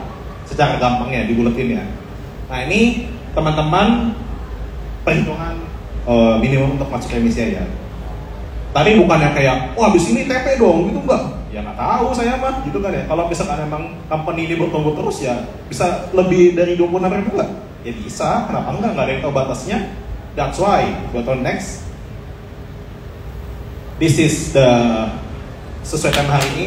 The sky is not the limit, your mind is. Thank you. Thank you, thank you. Oke, kita beri tepuk tangan buat Karel, Bro Karel dan juga Bro Yanto, teman-teman. Oke, teman-teman, hari ini senang banget. Semuanya juga tadi kita sudah dapat presentasi yang luar biasa dari Bro Yanto dan juga ini adalah Bro Karel. Bro Karel ini sekarang sedang aktif sekali, teman-teman, menjadi seorang analis di Trimegah Sekuritas. Dan juga tentunya kalau Bro Yanto ini boleh deketan kan? Nggak musuhan kan? Deketan aja nggak apa-apa. Ya, yang pastinya dan juga teman-teman, tadi juga mungkin ketika presentasi dari Bro Yanto, teman-teman lihat ya. Ada logo kuliner saham, ada namanya Jarum Investor, itu apa sih? Nah, jadi gini teman-teman, kuliner saham itu adalah sebenarnya satu kumpulan yang kita ini dulunya senang makan-makan. Ketika kita senang makan-makan, kita sering sharing tentang capital market atau pasar modal, sehingga terbentuklah kita bilang, udah kita ganti aja jadi kuliner saham. Nah, ketika itu teman-teman sudah terbentuk, akhirnya kita ngobrol-ngobrol dan lebih banyak sharing. Dan ingat, kita tidak berbayar. Jadi teman-teman, banyak teman-teman juga yang mau masuk dong, gimana cara? Kita tidak terima bayaran apapun teman-teman, tapi kalau oleh-oleh kita terima. Kalau oleh-oleh kita terima ya. Nah, jadi teman-teman, itu adalah sesi yang luar biasa tentang PANI dan juga CBDK. Oleh karena itu teman-teman, kita akan buka hari ini yang pertama-tama mungkin karena Bro Yanto di sini ada Bro Karel. Mungkin mau tanya dulu nggak? Kita pancing dulu buat teman-teman di sini, ya. Mungkin teman-teman kan kemarin kita lihat ada koreksi, ada naik dan ada koreksi. Itu menurut saya adalah hal yang wajar di dalam pasar modal. Karena ketika ada orang yang butuh uang, dia akan menjual. Terus juga ketika nanti ada yang ingin membeli, ada uang lebih dia membeli. Jadi it's a common. Cuma kadang-kadang kalau di Indonesia selalu biasanya teman-teman ketika dia turun sedikit koreksi, teman-teman juga akan bilang, wah digoreng dua atau dijual, ada yang pompo kenapa? Nah itu semuanya kembali lagi ke teman-teman ya. Yang pastinya semua yang kita sampaikan di sini ada disclaimer on. Dan Bro Yanto mau tanya apa dulu ke Bro Karel sebelum nanti kita buka sesi Q&A. Dan setelah itu nanti saya sama Asia bareng-bareng juga untuk mengajak ada game juga buat teman-teman. Ya silakan. Tadi sih sebenarnya mau nanya MNCI, cuman udah dijelasin sama Koko Karel. Tinggal masalah apakah bisa sampai tergantung market ya kok ya? Tergantung market. Oke, baik hadirin yang sekiranya ingin ada pertanyaan yang ingin ditanyakan langsung secara langsung kepada narasumber, boleh angkat tangan ya. Boleh, nanti kita akan nampilin teman-teman. Tapi ingat ya, pertanyaannya kita masih seputar tentang PANI dan juga CBDK. Nah, boleh balik ke presentasinya tentang dari Bro Yanto tadi, teman-teman. Boleh nanti ya tentang yang tadi Bro Yanto. Nah, jadi teman-teman, tadi kita mau share. Saya kadang-kadang sering nanya nih sama Bro Yanto, karena gimana ya, hampir tiap hari ketemu ya, karena ini juga adalah kakak saya. Jadi saya sering tanya, kok lu kenapa sih mau nge-share kayak begini kepada orang-orang gitu ya? Karena kan kadang-kadang secara komen-komen netizen kan kadang-kadang tahu sendiri ya teman-teman ya, karena sekarang itu bukan PKI lebih kejam tapi jempol lebih jahat daripada PKI ya, sekarang teman-teman ketahui ya. Jadi kadang-kadang setelah kalau saya baca komen-komen kalau dia sharing ya kan, terus kok dengan maksud baik dia sharing, kok masih banyak-banyak komen-komen netizen yang malah dia pom-pom lah, wah dia inilah itulah. Kadang-kadang sebagai seorang adik yang membela kakaknya kan kadang-kadang kesel greget gitu ya, tapi dia kadang-kadang sambil minum kopi sambil minum teh dia jawabnya sangat simpel sih teman-teman. Dia bilang kalau ke saya gini, kalau kita sudah berbuat baik, apapun itu hasilnya, biarkan nanti kebaikan akan kembali lagi ke kita. Kalau orang itu mau terima kebaikannya boleh. Kalau dia mau terima yang negatifnya, itu juga bukan masalah kita, tapi masalah dia. Nah, sekarang saya mau tanya dulu buat Bro Yanto. Dia ini sering share banget teman-teman. Dari IG story-nya dia sering share, khususnya di PANI. Kenapa? Karena pada saat itu, yang menemani keliling PANI adalah saya. Saya tukang mancing, jadi saya tahu banget sampai Tanjung Kait teman-teman. Jadi kalau teman-teman tahu desa-desa Tanjung Pasir dan lain-lain, saya sudah mengunjungi dengan motor pada saat itu. Jadi I know banget, dan ketika itu sekarang perkembangannya luar biasa. Nah, saya mau tanya dulu yang pertama buat Bro Yanto. Ya, buat kalau dipanggil Koko kan canggung ya, gitu ya. Buat Bro Yanto, ketika kita men-share sesuatu tentang PANI dan CBDK, pada saat itu apa yang Bro Yanto lihat bahwa this it, maksudnya kayak ini nih bintangnya nih, bahwa emiten ini adalah emiten yang shining star. Ya, simple. Kalau teman-teman lihat beberapa developer besar itu sudah IPO duluan, Yes. ya kan? Tetapi ada satu developer besar juga yang belum waktu itu masuk ke capital market, which is Agung Sedayu. Jadi sebenarnya pun saya tahunya terlambat. Nah, Tetapi it's okay. Waktu itu harga, jadi kalau boleh back story di 2020, ketika itu backdown terjadi, 2021, 2022 awal udah terbang ke 15.000, setelah right issue dia turun ke split levelnya di 800, terus naik 2000. Pas di 2000 itu saya baru sadar, oh ini Agung Sedayu, oh gini. Terus kita lihat timingnya gede, wah salah nih, kita harus masuk. Tapi tunggu margin of safety, karena waktu itu cuman hektarnya kan cuma 400 hektar, gitu kan. Pas masuk ngumpulin di 1.200, di 1.200 saya mulai masuk. Saya bilang sama adik saya, masuk. Waktu itu adik saya itu masih ke jalan yang sesat, karena dia punya saham yang namanya Hopeng. Teman-teman tahu saham yang namanya Hopeng? namanya juga teman Gitu. udah lu jual dia sampai dia cut loss. Ambil berapa? 700 jutaan. 700 juta. Dia cut loss, dia ikut saya beli di 1.200. Nah, inilah selain beli saham, kita harus punya namanya conviction. Pas dia beli 1.200, dia ketemu sama teman-temannya yang suka jalan-jalan di PIK juga. Hah? Kok lu fundamental beli PIK 2, beli PANI. PR-nya 4, PR-nya 2.000, PBV-nya 600, whatever tinggi gitu kan. Kita salah. Kok lu gila? Nah, ini conviction ini suka ditantang, suka di-challenge. Itu waktu 1.200. Tapi kata dia saya, gua percaya pokok gua. Cie. Dia turun 1.100. 1.100. Ngopi lagi. Habis ngopi, lu udah cut loss. Ini temennya ngomong, "Ah, kenapa? Itu turun 1.100." Masih nggak apa-apa, tapi hati yang mulai deg-degan. Kesel. Dia pulang gini, "Oh, ini pagi 1.100 nggak apa-apa. Tambah." Saya bilang tambah. Iya. Jujur. Seminggu kemudian dari 1.100 ke berapa? Yes. 1.000. 1.000 teman-teman. Dia ngopi lagi sama temennya. Baru nyampe duduk, baru masuk. Temennya ngomong apa? Jual. Cut loss. Kok lu gila? Aduh, bagaimana ya? Ya, ntar pikir-pikir. Masih ngomong gitu. Pulang ke rumah. Pijitin. Pani aman kok. Pani aman. Saya cuma ngomong satu. Masih ada duit. Ada. Tambah. 1.000. Minggu depannya turun lagi. Puji Tuhan 900. 900 teman-teman. Udah duduk. Ini semua teman di kopi-kopi yang ngomong, udah lu jual, lu mati abang kol lu nih bakalan. Udah, nggak bisa ngomong apa-apa, nggak ada perlawanan. Pulang ke rumah. Jadi gini kok. Ini padi udah 900 nih, bagaimana kita ya? Saya bilang, lu masih pegang apa? Udah nggak ada duit. Mas kawin. Masanya ada mas kawin. Pokoknya yang ada mas lu jual kecuali cincin. Ya. Tambah lagi. Habis itu minggu depannya 800. Tuh, 800. 800. Udah baru nyampe parkiran, temennya buka jendela, jual gak dong, jual. Inilah saatnya seorang investor diadu convictionnya. Karena conviction menurut saya adalah agama. Kalau Anda tidak mendapatkan conviction, Anda jangan minta. Conviction tidak bisa diminta. Conviction dicari dan didapatkan. Habis 800, pulang rumah. Kok jadi bagaimana nih? Pokoknya jual semua, masuk Pani. Keluarga besar saya masuk ke Pani. Tapi seminggu kemudian, 2 minggu kemudian naik ke berapa? 800 naik ke 1000, 1200, 1300, 1600, 1800, 2000 dia turun lagi ke 1600, habis itu 2000, terus habis itu sekarang masih jauh. Tapi itu kan proses cepatnya. Yeah. Prosesnya ketika dari 800 balik ke 1200, temennya ngomong apa? Udah jual aja, keluar aja. Gak benar ini saham.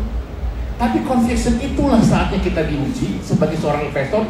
Bener gak ini barangnya bagus? Bener gak BSP yang kita pegang bagus? Bener gak BSP ini dan pusatnya growth? Saya suka growth company. Kalau nggak growth, tinggalkan. Karena apa yang mau diharapin? Kita investasi kan buat kaya gitu kan, setuju? Iya, kalau bangkrut, apa yang Anda harapkan gitu kan? Contohnya kalau penjualan rokok dihalangin pemerintah gitu kan, udah jangan masuk rokok, belilah tani. Disclaimer on ya, disclaimer. Rokok saya orang yang suka bercanda, disclaimer on. Ya, jadi itulah ceritanya kenapa kita bisa all in semua satu keluarga lah. yes. Karena pada saat itu saya melihat ada satu teman-teman, ini sharing sedikit aja sebelum saya dapat ke teman-teman. Pada saat itu saya melihat, ya saya melihat saham-saham yang lain ya. Pada saat itu saya masih seorang trader ya teman-teman ya. Tapi bukan berarti trader itu jelek ya teman-teman. Trader itu bisa menghasilkan, bisa. Tapi apakah teman-teman yakin teman-teman punya waktu 100% untuk bisa melihat layar? Ya kan, scalping dan lain-lain. Trader yang sukses banyak, Kojon bagus, ya kan, Michael Yo luar biasa bagus. Jadi tidak ada sesuatu hal yang tidak bagus teman-teman. Tinggal bagaimana kita mau konsen dan kita dalamin. Karena pada saat saya ada orang yang bekerja, jadi saya sering loss di trader. Nah, teman-teman kita juga pengen tahu bahwa saya melihat toko saya itu ada, kalau teman-teman lihat ya portonya kan ada, yang ini untung 3 kali, untung 5 kali, 1 kali. Kalau saya kan pada saat itu yang ini hilang 70%, hilang 50%, ya pokoknya habis lah ya. Jadi ketika saya lihat, saya ngobrol sama dia masih bilang gini, kayaknya gua ada salah deh. Kenapa? Saya tanya, kan enak ya, maksudnya kalau bilang portonya ya kan, yang ini 5 kali, 6 kali, dia bilang dia terlalu banyak membagi. Jadi yang ini 5, tapi semuanya nggak full. Jadi pada saat itu ketika dia dapat money, dia kumpulin semuanya, dia jual, saya tahu banget, karena ketika dia jual, saya di sebelah dia. Terus langsung pada saat itu dia all in. Karena kenapa? Karena setiap minggu, ketika saya mau beli barang tadi ini, Karel, kita keliling dan kita menghitung total land bank yang ada di Pani sampai ke ujung-ujung. Jadi saya menemukan warga sekitar. Terus ya banyaklah kita banyak belajarnya. Terus kita juga sempat ngobrol juga sama teman-teman kita. Akhirnya data-data itu semua sehingga membuat kita memutuskan bahwa yang kita cari adalah growth dan juga ada shining suatu emiten. Oke, nah terus kita ketemu Karel. Nah teman-teman itu sekilas saja kenapa kita bisa masuk Pani dan juga kita teman-teman tidak ada ajakan membeli. Jadi buat teman-teman yang bilang, wah pom, terima kasih untuk teman-teman untuk doa-doanya. Kita nggak ngajak beli, cuman kalau sampai 15.000 jangan nanya, kok masih bisa beli apa enggak? Jangan. Yes, betul ya. Jadi pada dasarnya itu hak teman-teman memencet dan menjual. Kita tidak pernah menganjurkan itu. Kita sering men-sharing. Karena kalau teman-teman yang udah beberapa ikut, ada teman-teman kuliner saham, boleh angkat tangan? Kuliner saham, banyak ya. Teman-teman kuliner saham tahu sendiri ya. Kita ada apapun kita lebih sharing. Kita kalau ketemu pun bayar sendiri masing-masing, joinan masing-masing, urunan masing-masing, jadi tidak ada ajakan membeli. Sekarang teman-teman tentang validasi BDK kita buka Asia, kita buka berapa untuk pertanyaannya? 10 bisa, 10 nanti. 10. Oke teman-teman, saya hitung sampai 3, kalau tidak ada saya hitung sampai 4. Ayo, tentang validasi BDK, boleh, 1. Ya, oke, 2. Sebentar ya, saya 3 dulu ya teman-teman ya. 3, oke, siap. Kita mulai dulu dari bro yang sebelah sana. Mungkin aku bisa ada Asia, apa-apa biar aku aja bantu. Asia ini luar biasa rajin. Oke, sebutkan nama. Kita ngobrol tentang Pani dan CBDK ya, tanpa mengikuti politik-politik apapun juga ya. Oke, apa ya. Oke bro, dengan siapa dan dari mana? Yosef dari Jakarta. Oke, Bro Yosef dari Jakarta. Mau bertanya kepada dua-duanya pasti ya? Oke, kita tampung ya teman-teman ya. 3 pertanyaan kita tampung. Silakan. Saya kemarin ini baru lumayan all in di CBDK. Average price saya di 7.900 itu. Cakep itu. Oh, lupa saya jualan nih. Itu udah murah apa?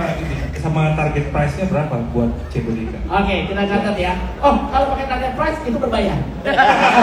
Nah, yang bercanda teman-teman ya. Kita jangan hidup jangan serius-serius teman-teman. Saya 2 kali naik, 2 kali turun hidupnya. Dan kali ini sebentar lagi akan naik di atas. Ada di lantai 1, bentar lagi soalnya lantai 2. Kita naiknya ke lantai 2. Oke? Jawab sekarang atau nanti? Kita tampung dulu. Kita tampung dulu. Silakan bro, siapa dari mana bro? Saya Sugiarto dari Jakarta, Bro Sugiarto dari Jakarta, selamat datang, silakan. Saya mau tanya ini kan tadi dijelaskan tentang analisis dari Bro Karel. Ya, itu kan ada satu titik poinnya dari top down kan. Yes. Nah, saya tanya dalam kondisi ekonomi 2025 ini yang dalam tanda kutip gonjang-ganjing. Oke. Dalam tanda kutip gonjang-ganjing. Hah? Karena diprediksi ya, ini bukan fix ekonomi akan menurun. Ini kira-kira gimana? Tadi yang diperlihatkan pada saatnya itu seperti itu, kenaikan. Oke, itu kan prediksi, tapi faktor dari kondisi ekonomi yang makro ini kan sudah masuk atau belum? Tadi yang growth-nya sekian persen. Oke. Yang ini biasa kalau kita baca laporan keuangan itu GDP kita meningkat 5%, 5,5, tapi pada saat kita melihat kondisi real penjualan, revenue dan lain sebagainya, itu termasuk nggak? Oke, kita tampung. Berarti dari segi makro. Itu kok Karel ya. Waduh. Ini biasanya kalau pertanyaan-pertanyaan kayak gini minimal kopi-kopi lah ya. Berat pertanyaan makro ya. Oke, pertanyaan yang ketiga. Dari sebelah sana dengan bro siapa dan dari mana? Dengan Leo dari Jakarta. Hai Bro Leo, apa kabar? Silakan. Saya mau tanya doang, saya cari tahu mengenai ini landing ya. Tadi saya dengar Poyanto sama teman-teman kan udah pernah cek landing ya. Yes. Berapa gitu ya. Saya pernah baca kan sebetulnya ada 35.000 ya. Oke. Landing ya. Sebetulnya berapa yang pernah disurvei sama Poyanto? Terus sebetulnya luasnya sampai mana kalau kita lihat di Google Map, bisa diceritain nggak? Oke. Oke, nanti kita ceritakan. Tapi saya bolak-balik, bensin saya lumayan pada saat itu. Satu lagi mungkin ada plannya yang udah dengar belum? Plannya mungkin tahun ini akan dimasukin berapa mungkin? Plan ke dalam PANI. Nah, mungkin kalau yang menjawab itu kita nggak bisa menjawab karena kita melihat dari segi kita masih investor ya. Karena kita juga pasti menunggu keterbukaan dan informasi dari IDX seperti itu. Jadi kita jawab pertanyaan yang pertama. Makasih kok. Terlihat pintar Bu saya hari ini ya. Oke, kita dulu kepada Bro Yanto. Yang belakang sebelah sana. Yang CBDK 7.000, kita juga waktu itu IPO dikit Pak. IPO saya cepat dapat berapa tuh? 30 lot apa 20 lot kayak gitu kan. Ya. Nah, 7.000 kita juga ngambil juga Pak. Kalau target dari saya mungkin beda sama Pak Karel. Diskon ya. Iya, saya nggak. Ini soalnya kan yang namanya sosial media, BPJR, betul itu banyak ya. Ya. Kalau target saya sendiri, kalau melihat kita compare to NAV, around 12 sampai 13 ribu sih Pak. Untuk saat ini ya. Kalau Pak Karel tadi di 15 ya. 15 ya. Ya berarti saya beda 2.000 doang lah Pak. Parkiran Alfamart. Oke, sudah menjawab Bro? CBDK? Cakep ya? Aman ya? Langsung beli sekarang? Disclaimer on bercanda. Oke, itu pertanyaan yang pertama. Nah ini agak berat, tentang makro. Kalau berat-berat kita kasih tau kanan. Oke, jadi kalau kita ngomongin makro ya, gini, saya ngomongin makro tuh panjang banget, gak ada bisa. Dan makro itu bisa dibilang tuh benangnya banyak banget, ya kan. Tapi kalau dibilang ekonomi melemah, perang dan lainnya, komoditas tinggi, weak economic purchasing power dan lainnya, apakah bisa bagaimana nih kinerja perusahaan-perusahaan utamanya? Nah, disinilah kita harus pintar milih segmen, teman-teman. Jadi ada 3 segmen di Indonesia. Yang pertama, bisa dibilang tuh segmen orang kaya lah, atau upper class, ya kan.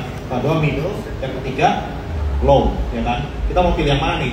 Nah, teman-teman harus tahu, ketika ekonomi melemah atau melambat, yang paling kena yang mana? Low. Kelas menengah dan kelas bawah. Yang kelas atas kena juga nggak? Kena. Tapi apakah sesignifikan itu kena sama middle sama low-nya? Enggak, ya kan? Nah, pertanyaannya adalah persen yang kita invest itu main di segmen mana? Ya kan? Oke, kalau kita ngomongin PANI, kalau PANI menurut saya itu main di middle to up, menurut saya, ya kan? Nah, terus apakah gimana nih dengan kondisi yang lebih begini, kita invest nggak nih di PANI atau di perusahaan yang lain? Ya, iya, makanya itu tergantung kita menunggu nih pre-sales and revenue growth-nya dari company ini bagaimana. Dan kalau misalkan PANI CBDK ini berhasil membukukan revenue pre-sales dan yang masih terus growth di tengah ekonomi yang susah atau yang diprediksi susah, ya bukan itu jadi nilai plus buat si PANI CBDK, ya nggak teman-teman?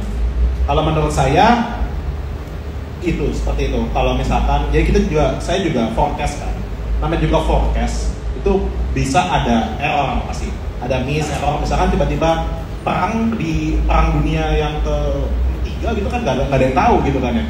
Jadi emang itu namanya forecast gitu kan, makanya ada istilah. Tapi yakin akan terus bertumbuh di Pani and CBDK. Yakin. Kenapa?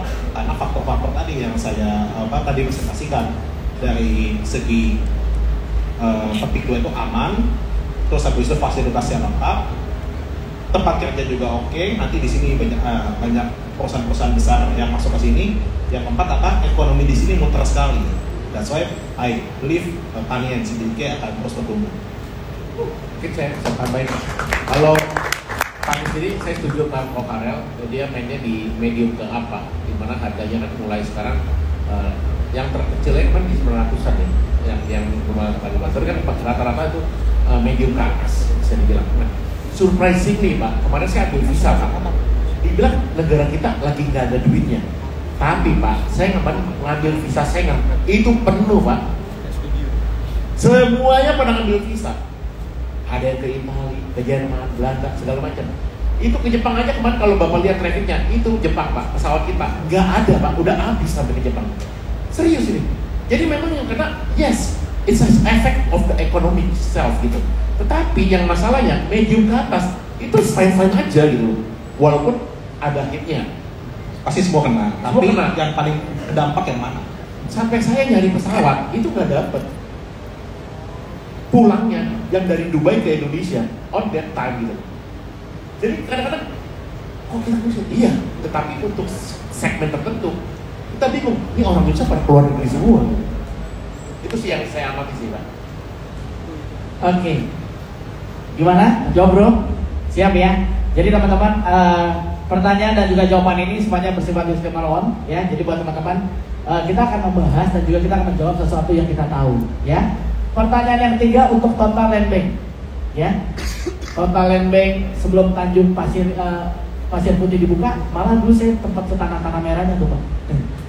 Mobil Innova saya saksinya ya. Silakan. Jadi kalau dari saya sendiri, saya pakai Google Map Pak. Jadi Bapak bisa tanya ke Google Map ini aja. Terus Bapak bisa juga dikonfirm dengan cara kita muter naik pakai motor atau mobil, itu ada pelang-pelangnya Pak. Udah ada kayak ini tanah titik 2 apa segala macam. Di luar Pani, mungkin saya salah. Itu awalnya pertama ketika dia ngisi tanah itu sekitar 3.500. Tapi terakhir kita pengecekan itu sudah hampir 6.000 ya di luar. Gitu. Itu yang saya cek sih dari Google Map sama kita pengecekan aja. Jadi tinggal kita Bapak ikutin aja yang sekarang ngisi tanah di mana. Jadi saya ada satu klip saya di Instagram saya, itu saya sampai hitung berapa dana yang dibutuhkan untuk rak tanah merah per hektarnya. Gitu. Jadi itu kita tahu average sekian. Makanya harga tanah kita dia akuisisi 2,5 itu sudah termasuk tanah merahnya. Itu bisa kita ikutin Pak, kita follow the trail aja Pak. Yang itu yang nanya. Oh iya. Kalau makanya bapaknya mau tahu. Bingung. Sorry. Tapi dia kan itu udah dijawab tadi. Ya, itu yang setahu saya. Mungkin saya bisa salah, tapi untuk tahunya sendiri mungkin nanti dari pihak Agung Sedayunya atau pihak gue yang bisa jawab. Kalau dia bilang land bank 35.000, jujur tuh tergantung. Saya juga nggak tahu itu manajemen yang tahu seberapa luasnya. Tapi kan menurut yang di prospektus atau yang lainnya tuh Pani itu punya 1.800-an hektar, tapi itu belum stake adjusted ya. Jadi saya anggap 1.800 saya sesuai dengan data sekarang aja sih. Aman ya Bu ya? Tanya ke Bu Kristi besok. Oh, ada Pak Hartono. Nah, Pak, ini posisinya ya teman-teman, kita sebagai investor, kita jangan punya posisi aneh, mikirnya itu yang terlalu complicated. Kan kita tahu 1.800 yang ini aja. Tapi on some of that, kalau kita pakai Google Earth Satellite, itu more than that, tinggal it's matter of time. Tinggal masalahnya you want wait or not, itu aja. Paling kalau bagi saya cuma ini aja. Sales Valley, saya bilang, mohon maaf ya Ci ya, SPK saya tunda dulu ya gitu doang. Posisinya karena belum TP masalahnya. Oke, itu untuk menjawab pertanyaan yang ketiga. Nah, sekarang kita buka untuk sesi yang kedua teman-teman. Silakan. Boleh, 1, 2, 3, 4. Oke, saya hold dulu yang 4 ya. Dan sekali lagi ya teman-teman, kita akan teman-teman bertanya dan menjawab sesuai dengan tema yang dibawakan, yaitu tentang Pani dan CBDK. Di luar itu politik, mohon maaf teman-teman, itu akan langsung saya skip dan teman-teman akan saya persilakan untuk kopi dan pisang goreng. Yang ini dulu. Nama bro dan dari mana? Ya, selamat sore, saya Andre dari Jakarta. Yang berandai silakan. Saya mau nanya dengan Ko Yanto. Saya mau nanya dengan Ko Yanto. Waktu awal ketika menemukan Pani, cara analisanya itu seperti apa ya kacamatanya? Terus ketika kalian itu murah, gimana caranya tahu itu murah? Dan patokan harga nilai wajarnya itu berapa? Karena kan kita nggak bisa karena mati TV ya. Kalau saya perhatikan dari sharingnya tadi, sebetulnya Ko Yanto ini lebih melihat ke market cap. Valuasi dari saham tersebut. Nah, mungkin bisa di-sharingkan ketika awal ketemunya itu apa aja yang dilihat, terus nilai dari saham tersebut itu future-nya berapa, cara nilainya seperti apa? Oke, catat, hafal ya. Apa? Jangan Kalau itu suaranya perusahaan. Oke, ini yang pertama, sampai menunggu ya. Gak apa-apa, iya. Siapa lagi tadi? Yang belakang sana di bawah AC dan yang di bawah pohon. Terbang dong. Bawah. Oke, jadi simple banget karena saya yang lagi sering sama dia. Jadi kadang-kadang ini, dia pernah dapat satu bagel hanya dalam waktu berapa bulan itu? 3 bulan. Emitennya Hero enggak, Hero 6 bulan. 6 bulan. Sangat simple banget. Jadi saya bilang, ternyata saya pikir dia pintar, ternyata beda tipis sama saya. Ya. Jadi pada saat itu dia beli Hero, terus saya tanya, kenapa beli Hero? Dia bilang gini, lu lihat. Semua orang berbondong-bondong masuk ke IKEA, ngantri ke IKEA. Dia tanya sama saya, lu cek IKEA punya siapa? Punya Hero. Udah dong, terus dia beli. Nah itu sebelum Pani Vector. Setelah itu nggak lama 6 bulan, terus dia bilang, gue jualan Hero, gue dapat satu bagel. Kenapa jualan? Dia cukup jawabnya gini, lu lihat, udah nggak ada lagi yang ngantri masuk IKEA. Jadi dan sesimpel itu kalau dia berpikir. Nah, menjawabkan dia. Saya begini cuma biar kelihatan pintar dan berbobot. Ya, silakan. Langsung dulu, pertanyaan yang kedua dulu. Kedua yang sebelah sana, boleh? Ya, halo. Bro, nama dari mana? Saya Henry dari Jakarta. Thank you buat kesempatannya. Saya mau tanya ke Pak Karel sama Bro Yanto. Pak Yanto ya. Tadi kan Pak Karel udah tunjukin MSCI untuk PIK itu untuk Pani itu di kisaran berapa? Nah, kalau untuk CBDK sendiri, apakah dalam waktu dekat ada ke arah MSCI juga? Kalau memang ada ke arah sana, kira-kira dia perlu ke angka berapa sahamnya untuk arah sana gitu? Itu aja. Mau buka kelas ya? Mau bantu borong ke atas. Mau buka kelas berbayar ya? Bercanda ya. Oke. Itu pertanyaan yang kedua. Ketum, apa itu? Apanya ketum? Pertanyaan yang ketiga. Oh ya, sebelah sini baru ke sebelah lu. Silakan. Nama dan dari mana? Silakan. Selamat sore, nama saya Bayu dari Bandung. Halo Mas Bayu. Dari Bandung, halo Pak. Kalau kayak bahasa Bandung kita pakai bahasa Sunda ya. Pisang molongnya bawa bisa. Tapi kan terlalu bisa bahasa Sunda. Oh iya, karena sama kita juga sama. Ya silakan. Oke, pertanyaan pertama untuk Kang Karel. Saya melihat beberapa diagram atau apa sih sampai dengan 2027. Nah, maksud saya kita dari 2025, sedangkan tadi diagram dari 2021. Kenapa berhenti di 2027 itu dulu? Jadi what's next after 2027? Kalau untuk bayangannya, kita semua tahu bahwasannya saham Pak PP kan tiganya nggak masuk MSCI itu ya. Nah, maksud saya seberapa besar conviction dari Pak Yanto untuk saham Papa ini? Berarti tadi saham PP. Karena Papa itu Dedi saya. Oh gitu. Iya, dar saya biru tuh. Nah itu seberapa conviction dan target perkiraan aja pribadi aja dan kembali dari pelanggan. Oke, kita tampung. Aku udah hafal dan yang terakhir sebelahnya Bro Ben. Silakan. Oh ya teman-teman, kita juga tentunya umumin ya. Besok juga kita ada sama-sama. Kalau kita lebih anti hakim. Yes, kita lebih bilangnya ada sharing session. Karena teman-teman di kuliah saham kita sering banget kita sharing session. Karena yang namanya ilmu dan juga sesuatu itu kita bisa mendapatkan dari orang. Jadi kita nggak pernah namanya menutup informasi apapun itu juga. Oke, Bro lanjut.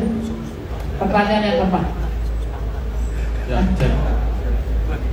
Oh, Oke, nama saya Chandra dari Jakarta. Mau tanya ke Ko Yanto dan Ko Farel, bagaimana cara mempertebal conviction-nya dalam memegang Pani?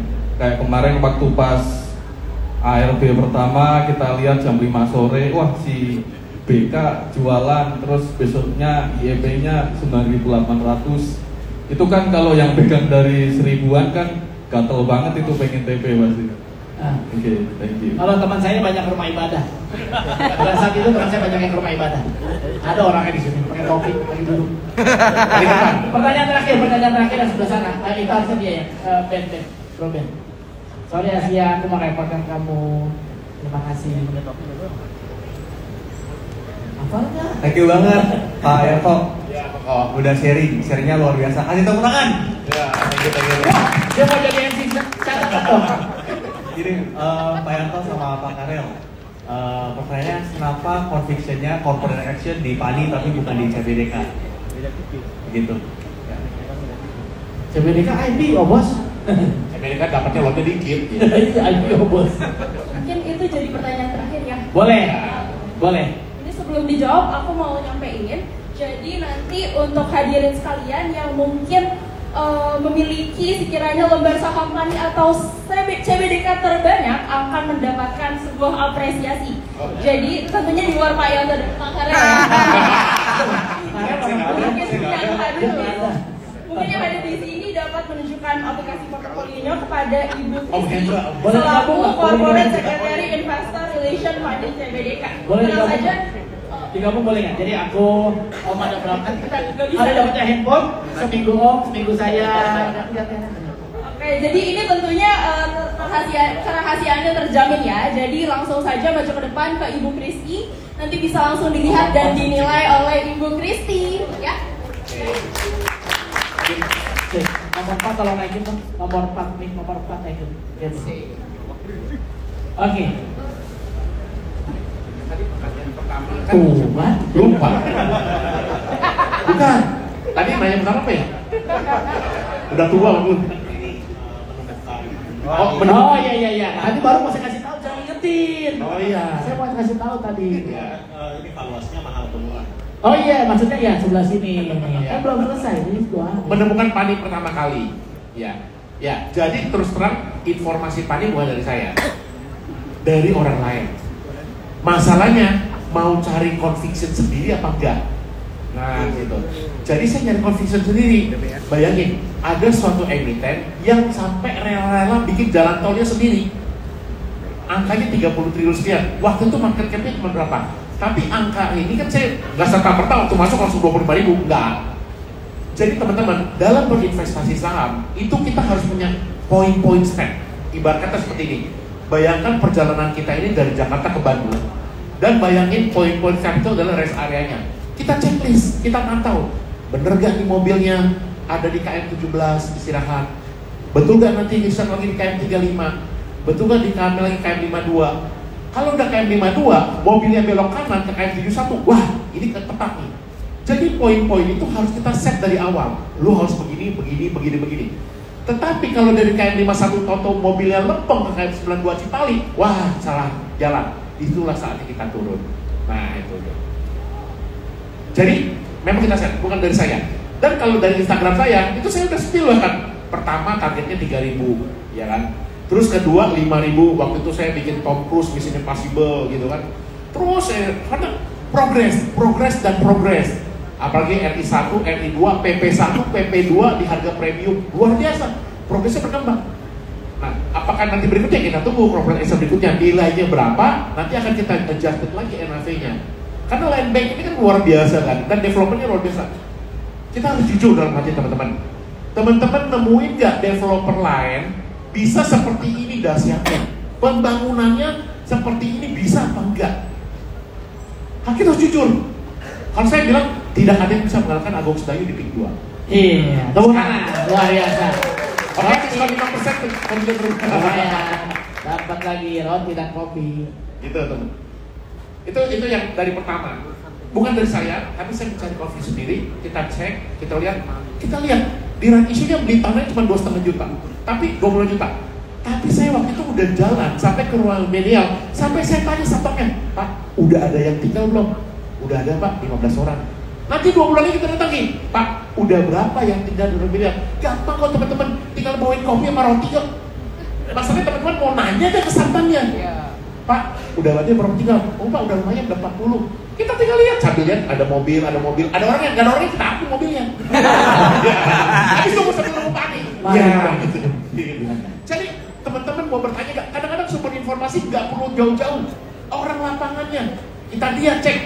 Waktu pertama kali kita cek itu ya dari turun di sini sebelah kiri jalan tol itu pertama itu isinya dari kampung. Dadap. Kita tinggal datang ke Hansip, tanya, tertanam banyak, isi terus tiap hari. Tapi pas waktu dia bilang stop, tanah yang diperbaikin, dadap udah dibenerin, tanah merah ke sana. Saya bilang fase 1 selesai, berikutnya harus fase 2. Benar kejadian. Nah sekarang teman-teman udah saya tanya, teman-teman sebagai investor udah ngecek belum bagian apartemen yang di Riverside belok kiri sebelah kanan, udah ngitung tanahnya nggak berapa? Itu sekarang udah mulai isi lagi, berarti tahap ketiga mungkin akan sekarang mulai. Jadi kadang-kadang kita nggak perlu nilai orang, kita lihat di lapangan, ini land banknya udah mulai isi belum, tanahnya udah mulai isi belum. Kalau tanah udah mulai isi, berarti siap-siap. Itu bisnis strategi saya. Kita harus cek di lapangan. Betul. Sama seperti waktu dia beli Hero, ini mobil, nantinya kan waktu itu di Alam Sutra dari ujung-ujung, parkir aja susah. Ini ada sahamnya nggak? Ada Hero. Tapi ketika udah 6-7 bulan, tahu-tahu kok IKEA-nya sepi. Wah, gua keluar buru-buru. Nah, itulah sebagai kita investor saham harus punya langkah-langkah yang strategis seperti itu. Bikin poin-poinnya. Nextnya ini. Gitu. Bukan hanya beli udah tinggal, enggak. Kita harus cek. Yes. Dan satu lagi saya tambahkan. Kita semuanya bergabung dalam kelompok-kelompok saham yang positif. Jadi saya, kakak saya, terus kita kemanapun asal ada teman-teman yang mau ngobrol dari komunitas saham, kita join. Karena modalnya adalah cuma satu kata dan juga dengan jabat tangan. Hai aku Fridi, hai aku Yanto, apa kabar? Dari situ kita kadang-kadang bisa dapat informasi. Jadi nggak pernah kita tutupin karena informasi semuanya bisa dari yang lain juga. Oke, itu pertanyaan yang ini sudah menjawab belum? Nanti kalau mau lebih detail ada bayarannya. Ya, itu ada kelasnya sendiri bro. Nggak ada yang kita akan berbayar. Oleh-oleh boleh. Oke, pertanyaan yang kedua, silakan dijawab. Yang ingat apa yang tadi? CBDK. Oh iya yang sebelah sana. Boleh tolong ditampilkan slide MSCI di presentasi saya. Oh, mungkin teman-teman lihat MSCI apakah terakhir apa menjadi satu titik kulminasi itu? Kalau bagi saya sendiri, MSCI itu menjadi status teman-teman. Apakah ketika BCA menjadi MSCI, BCA nilainya turun? Enggak juga. Mandiri masuk MSCI, apakah turun? Enggak juga. MSCI itu hanya status teman-teman. Bagi saya kalau selama masih growth, why not? Yang paling penting adalah growth teman-teman. Kalau udah nggak growth kayak Unilever, saya sorry, nggak ada yang mau beli. Sebenarnya juga kalau misalkan nih seandainya Pani masuk MSCI itu juga dia mengangkat status semua property developers di Indonesia sih, kayak Ciputra, BSDE, Alam Sutra dan semuanya itu mengangkat statusnya. Kenapa? Oh ternyata ada nih properti yang masuk ke MSCI di Indonesia. Berarti kan kalau foreign logikanya ada lagi nggak ya developers lain di bursa yang lebih murah dibandingkan dengan Pani? Ya udah kita beli juga gitu kan. Jadi Pani itu kalau masuk MSCI itu benefit buat semua, buat the whole sector. Oke, tadi kan nanya kalau CBDK itu kalau masuk MSCI itu berapa share price minimumnya ya? Nah jadi teman-teman kalau karena CBDK itu ownership-nya di bawah 15%, intinya ini aja teman-teman. Teman-teman lihat yang 45T ini aja. Jadi kan CBDK itu kan sekarang market cap-nya kan 48T, anggapnya 50 lah ya. 50T teman-teman kali 10% dengan ownership-nya si CBDK. Tadi kan ujung-ujungnya free float itu market cap-nya si CBDK itu 5T. Nah sedangkan dia butuh 45T, berarti kali berapa teman-teman? Kali 9. Itu syarat untuk masuk MSCI di market cap ya. Apakah bisa? Amin. Kan nggak ada yang tahu. Sky has no limit ya. Oke.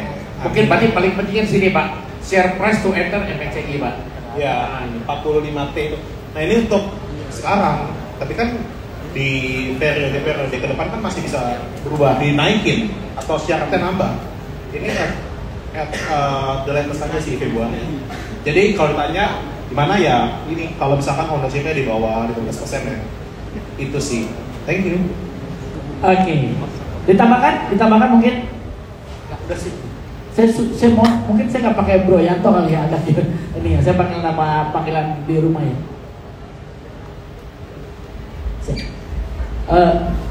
Lurus aja Pak Karel, lurus sebelah sini. Dia mau ke toilet malu-malu. Terus yang ketiga apa tadi ya? Oke, jadi itu menjawab ya pertanyaan yang kedua ya, Bro. Sudah ya tentang MSCI aman ya? Aman. Sekarang kita kembali ke Bandung. Gitu. Wah ada Bang. Aman. Oke, siap. Tadi ulang apa? Apa pertanyaan? Makro memori. Oh, aku tahu. Ya, coba sama nggak maksudnya? Untuk Karel, analisanya sampai dengan Oke, berarti Karel kita skip dulu. Lagi di toilet. Oke, conviction saham Papa masuk MSCI. Oke, ya, kan ini gosip jalanan ya.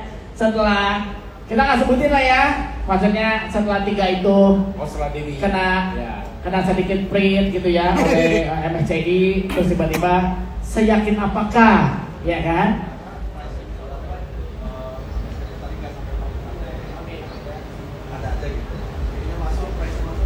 Oh itu yang Pak Pepe ya, itu yang Dedi Sablin. Ya, jadi papa saya Pak Aguan, papi saya Pak Salim, Dedi saya Pak Proyogo. Iya, cuman saya masih naik motornya Vario masalahnya. Nah, jadi kemarin kan memang ada berita menunjukkan bahwa 3 dari emitennya Pak Dedi saya itu diblok gitu ya. Walaupun masih mereka membuka welcome kalau ada expiration lah, benar kayak gitu. Kembali Pak, MSCI ini bukan menjadi target saya sebenarnya. Karena MSCI ini bagi saya adalah status bahwa emiten ini dihargai di lokal dan juga internasional. Dengan dihargainya ini, maka trading sektornya dia yang sehari 200 miliar itu bisa menjadi 500 miliar. Semakin dikit semakin ramai, semakin fund bisa masuk, semakin big fund itu bisa masuk, semakin luar biasa bergeraknya. Cuman yang saya perhatikan adalah ini target gue segini loh sekarang.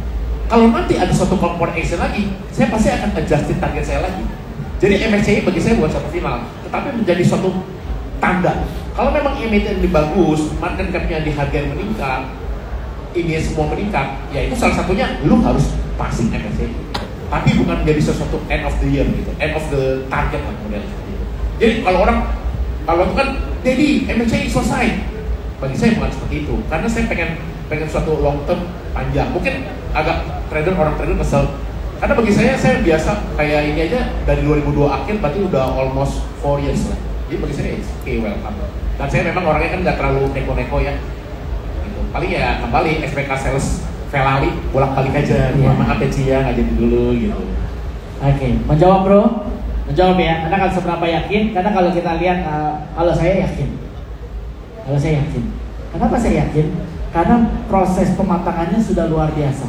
Kalau yang itu kan langsung cucu. Kalau ini semuanya secara fundamental, terus macam-macamnya itu menurut saya sudah masuk di kriteria. Coba di compare, di Stockbit kan kita bisa bikin comparison ya. Stockbit Bapak ambil emiten properti Bapak cari yang ground yang paling gede, di mana GPM-nya paling besar. Ya Pani. Yes, tepuk tangan dong untuk Pani ya. Stockbit dong. Karena feature Stockbit. Tapi dia nggak sponsor. Oh iya. Oke, sekarang untuk pertanyaannya Bro Karel, ingat ya? 2027. Baik, coba kita cocokin pertanyaannya ya. Kita cocokin. Oh iya. Kenapa cuma sampai 2027? Berarti masih cocok, pertanyaannya masih sama. Karena Excelnya nggak buat lagi. Satu ya, karena itu. Kedua, kenapa sampai 2007 doang? Karena balik lagi kalau tadi Excel 1 nggak muat ya. Sebenarnya di model saya sih sampai 2032an. Tapi balik lagi nanti tanya lagi 2033 nya gimana? Nah gitu kan. Balik lagi kalau misalkan saya sebagai di report gitu biasanya tuh kita ambil 3 tahun ke depan, 2 tahun ke belakang kalau di report. Biasanya sih gitu. Makanya kan jadi 5 tahun kan. Tapi apakah next year after 28, 29, 30 apakah growth-nya berhenti atau enggak? Tetap growth. Dan itu baik lagi, saya juga untuk mencocokkan forecast saya juga nanti kita lihat seiring berjalan dengan pre-sales revenue yang nanti akan keluar di sebentar lagi laporan keuangannya. Terus habis itu juga saya ngeliat project-project apa nih yang akan di launching ke depan gitu sih. Sama nanti tolnya gimana terhadap land price-nya. Nah itu. Nah, kalau teman-teman penasaran, sebenarnya salah satu ASRI itu menjadi tesis saya waktu saya di sidang-sidang ASRI pemerintah saham. Oke, kita jelasin dulu. ASRI itu adalah Alam Sutra Indonesia. Hah? ASRI, Alam Sutra. Alam Sutra ya. Jadi salah satu tesis saya itu sesuai dengan Kok Karel. Jadi waktu jalan tolnya itu terjadi, harga tanahnya double kok. Karena kan saya di Kosambi baru kan, itu pohon Green Lake masuk ring road situ kan, dulu Green Lake mau ada. Itu terjadi. Tahu teman-teman coba lihat teman-teman di Stockbit cari ASRI. Itu harga sahamnya dari 150 itu ke 1000 teman-teman. Berarti kalau sekarang 13.000 jadi 130. Saya bercanda teman-teman. Jangan serius-serius. Ya, apa kalau tadi fokusnya sebenarnya ya nggak muat aja sih. Iya. Oh, oke. Kalau saya punya tesis lain. Kalau dia kan nggak muat, tahun depan minta diundang. Iya, jadi tahun depan ada lagi gitu ya teman-teman ya. Tapi tahun depan saya udah ganti mobil. Inovator baru aja nih. Keempat sama Kokoh terakhir ya. Silakan. Oh, tadi apa Pak? Oh ini yang ini, bukan ini yang keempat sebelah sini. Oh masih. Ayo silakan berdiri bro. Oke. Masih sama nggak ya bro pertanyaannya sama yang tadi?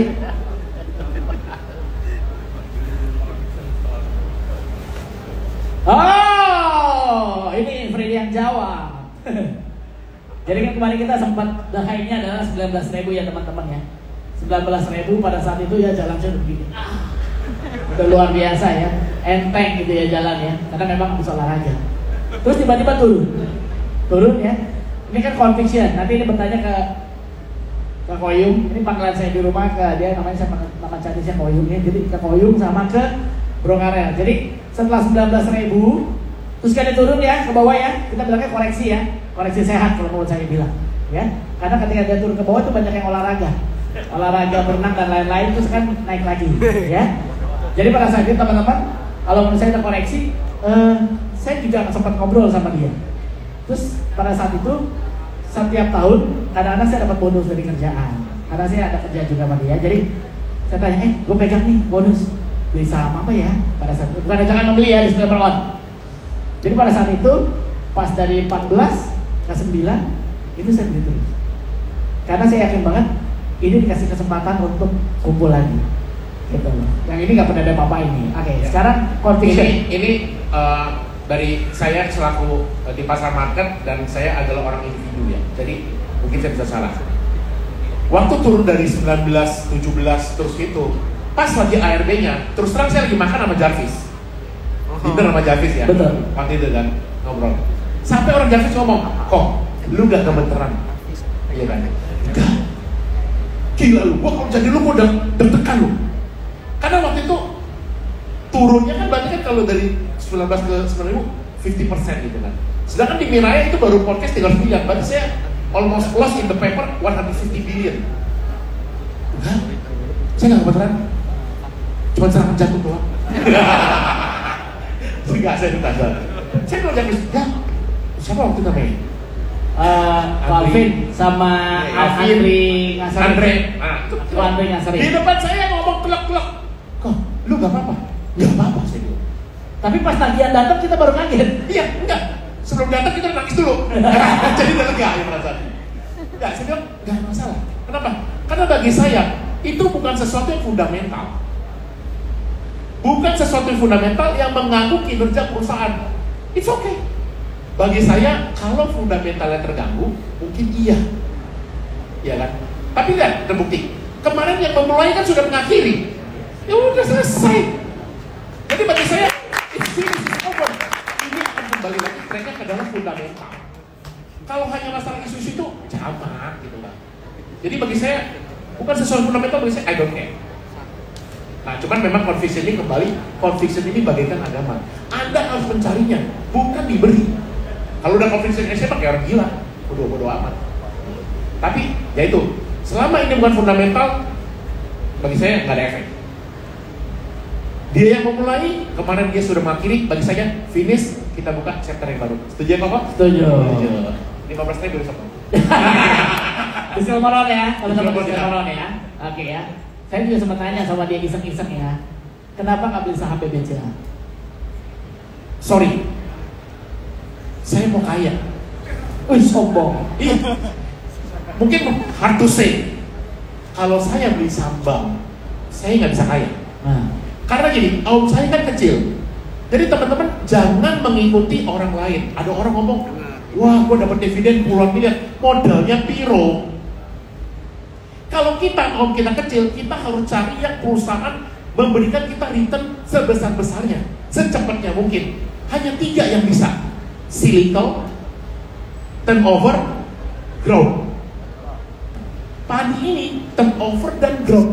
Turnover yang mana? Dulu perusahaan kaleng menjadi perusahaan properti yang terkenal. Ya, growth-nya bagaimana? Luar biasa. Revenue sales growth-nya berapa? Gross profit margin-nya berapa? Net-nya berapa? Itu semua naik, PBB-nya akan turun. Simple. Jadi carilah perusahaan. Kalau kita BBCA, kita tahu pasti nanti growth-nya sekitar pertumbuhan ekonomi Indonesia. Ekonomi 5%, ya sampai saya naik 5-6%. Masalahnya, kalau kita tiap bulan nih ya, Bapak investasi 5 juta di BCA, tiap bulan 5 juta, sampai 30 tahun, yang beli Ferrari cucu Bapak. Iya, terus terang 5 juta. Nanti kalau udah kekumpul 30 tahun, kita cuma terima cucu kita Bakar Rio. Kong, kamsia ya kong belum beli BBCA 30 tahun sekarang kamu bisa nikmati. Saya nggak mau. Saya mau kaya dalam kehidupan ini. Selesai. Makanya saya mohon maaf, gak beli saham bank. Saya beli perusahaan-perusahaan yang growth. Carilah perusahaan-perusahaan yang growth, yang luar biasa berkembang. Disitulah letak uang berada. Terima kasih. Tapi buat teman-teman yang mau beli saham apapun juga bebas ya, karena itu adalah privilege dari teman-teman. Jadi kita di sini ada lebih sharing, bukan ajakan membeli dan juga menjual, dan juga bukan buat bohong. Ya, disclaimer on. Silakan Kak Karel. Saya kalau dari saya itu kan cover di properti CPO and small caps ya.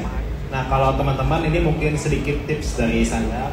Kalau misalkan teman-teman mau berinvestasi di saham yang bisa dibilang menghasilkan return yang luar biasa, teman-teman gampangnya, rumus paling gampangnya gini teman-teman cari saham yang growth-nya di atas banks ya nggak teman-teman. Kalau misalkan kita ngelihat kayak BCA, BRI, Bank BNI itu growth-nya 7-10%, tandanya teman-teman harus cari saham yang growth-nya di atas 10%. That's the alpha stock menurut saya. Itu udah rumus yang pakem kalau misalkan teman-teman mau cari yang returnnya luar biasa. Tetapi baik lagi teman-teman, kalau teman-teman nggak bisa menemukan saham yang di atas banks Indonesia, ya udah yang banks. Iya betul. Ya itu. Jadi teman-teman, kalau misalkan teman-teman mau yang konsisten di growth itu apa ya banks oke. Kalau misalkan teman-teman mau dibilang yang returnnya sangat-sangat tinggi, ya kalian harus cari saham yang returnnya di atas banks dan sustain, gitu sih. Thank you. Oke, terima kasih. Sudah menjawab ya bro? Menjawab yang aman ya. Pertanyaan terakhir. Tadi pertanyaan terakhir itu yes. Kenapa corporate? Kenapa co-protection? Co-protectionnya lebih dipani dibandingkan CBDK. Betul ya. Berarti Ben belum ada barang ya? Ya. Nah ini dulu saya sama Kak Oben, anak saya ngeles sama ini, Kak Oben punya Honghua. Ini yang punya Honghua ya. Yang mau minta diskon hari ini aja. Udah pernah terakhir hari ini. Meskipun dia punya Honghua, tapi sahamnya adalah PAMI dan CBDK. Nah, waktu itu saya sempat sama Pak Wajar juga ketemu. Saya sempat sharing waktu itu masih 2000 ya. 1000. Kita duduk di Riverside. Di Riverside saya udah cerita poin-poinnya akan begini dan kita nunjuk sampai apakah nanti sampai 16.000 ya waktu itu ya. Kita nunjuk dan lewat. Nah, berarti kita harus balik lagi ke tempat tadi dan kita nunjuk sekarang apakah bisa sampai ke 35.000, 40.000. Nah, itu kita. Kenapa PAMI di CBDK? Satu, CBDK dari IPO saya lotnya dikit pokok. Saya nggak tahu apakah nanti CBDK mau kompromiso, saya nggak tahu. Tapi kalau PAMI kan kemarin kita dapat kesempatan di RI 1, RI 2. Nah, ini teman-teman, kalau melihat PSP juga sangat penting. Bayangin teman-teman. Kadang-kadang kalau kita di investasi saham, ada PSP yang bergerak nggak bener. harga sahamnya 300, private placement-nya 100. Udah, aduh, ya orang nih udah tinggalin. Kalau harga sahamnya 200, private placement di bawah, itu bang kurang aja. Tapi waktu itu right issue 2 kita di berapa? 5.000. Papa kita PP2-nya, PP1 berapa? 5.200. Dia bilang, gua bayar lebih tinggi. Itu udah bilang PSP yang baik. Ngapain susah-susah yang lain? Itulah modelnya. Nah, kenapa itu? Ya itu saya bilang karena Pani ada RI1, RI2, CBDK saya cuma dapat dari IPO. Nanti kita lihat siapa yang nanti ada corporate action, ya kita lihat, kita hitung lagi NAV-nya berapa, aset yang sebenarnya. Nah, jadi teman-teman jangan takut kalau main di corporate action ketinggalan. Ini kadang-kadang seorang ikut corporate action, apa segala macam, wah kan saya nggak ngerti gitu ya. Mendingan yang udah jelas-jelas, atau misalkan KW atau whatever, susah. Carilah emiten-emiten yang jelas, yang sudah ada prospektusnya, kita baca, kita nilai valuasinya gitu. Oke. Kalau dari Bro Karel? Kalau corporate action, jujur belum ada terbuka di informasi, jadinya kurang tahu ya.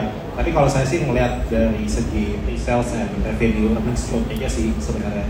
Tapi corporate action, ya saya juga nggak tahu. Itu sih, thank you. Oke, terima kasih. Menjawab ya Bro. Thank you ya. Oke, teman-teman kita berikan tepuk tangan sekali yang paling meriah buat mereka juga berdua dan juga buat semua yang sudah hadir hari ini, luar biasa. Untuk cari-cari ternyata Asia. Mau izin remind tadi yang sekiranya ingin menunjukkan portofolionya kepada Ibu Kristi, boleh langsung maju aja. Ayo. Depan ya, karena lumayan banget loh apresiasinya. Tapcash BNI. Tapcash BNI. Tapcash BNI.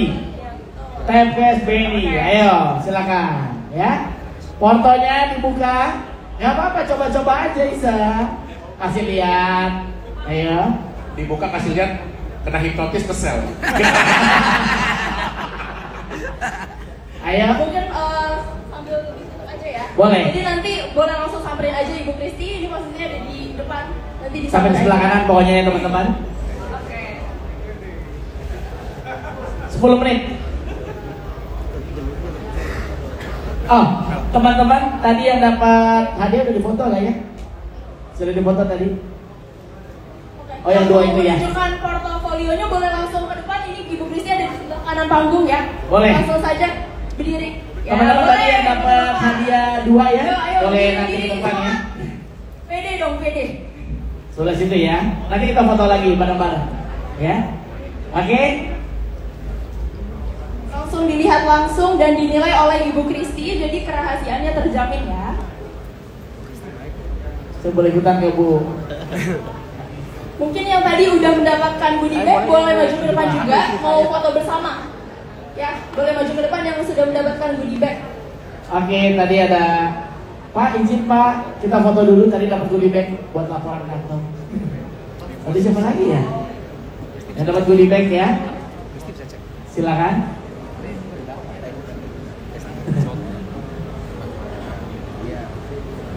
Siap ya. Yang dapat goodie bag silakan kita maju. Nanti kita fotonya gini teman-teman ya. Karena ini kan teman-teman banyak semua ya. Jadi nanti Bro Karel di sini, Kayong sebelah sini, nanti menghadap ke sana, kita foto yang ke belakang, nanti LED-nya biar dimatikan. LED parlet. Wah, ini semuanya pemegang sampah ini luar biasa ya. Oke, dan yang pastinya buat teman-teman, sekali lagi bahwa ini adalah ajakan menjual dan juga membeli ya teman-teman. Ini adalah kita sharing session dari kami Kuliner Saham bersama dengan Terima Kasih Sekuritas, yang tentunya buat teman-teman keputusan membeli dan menjual ada di teman-teman, yang pasti semuanya ada disclaimer on. Oke? Mungkin udah kali ya. Foto dulu sekali. Foto dulu. Tadi kita foto di sini, bangkunya geser dulu aja. Teman-teman yang di IG Live, thank you. Sampai ketemu di 1 Maret ya. Dah.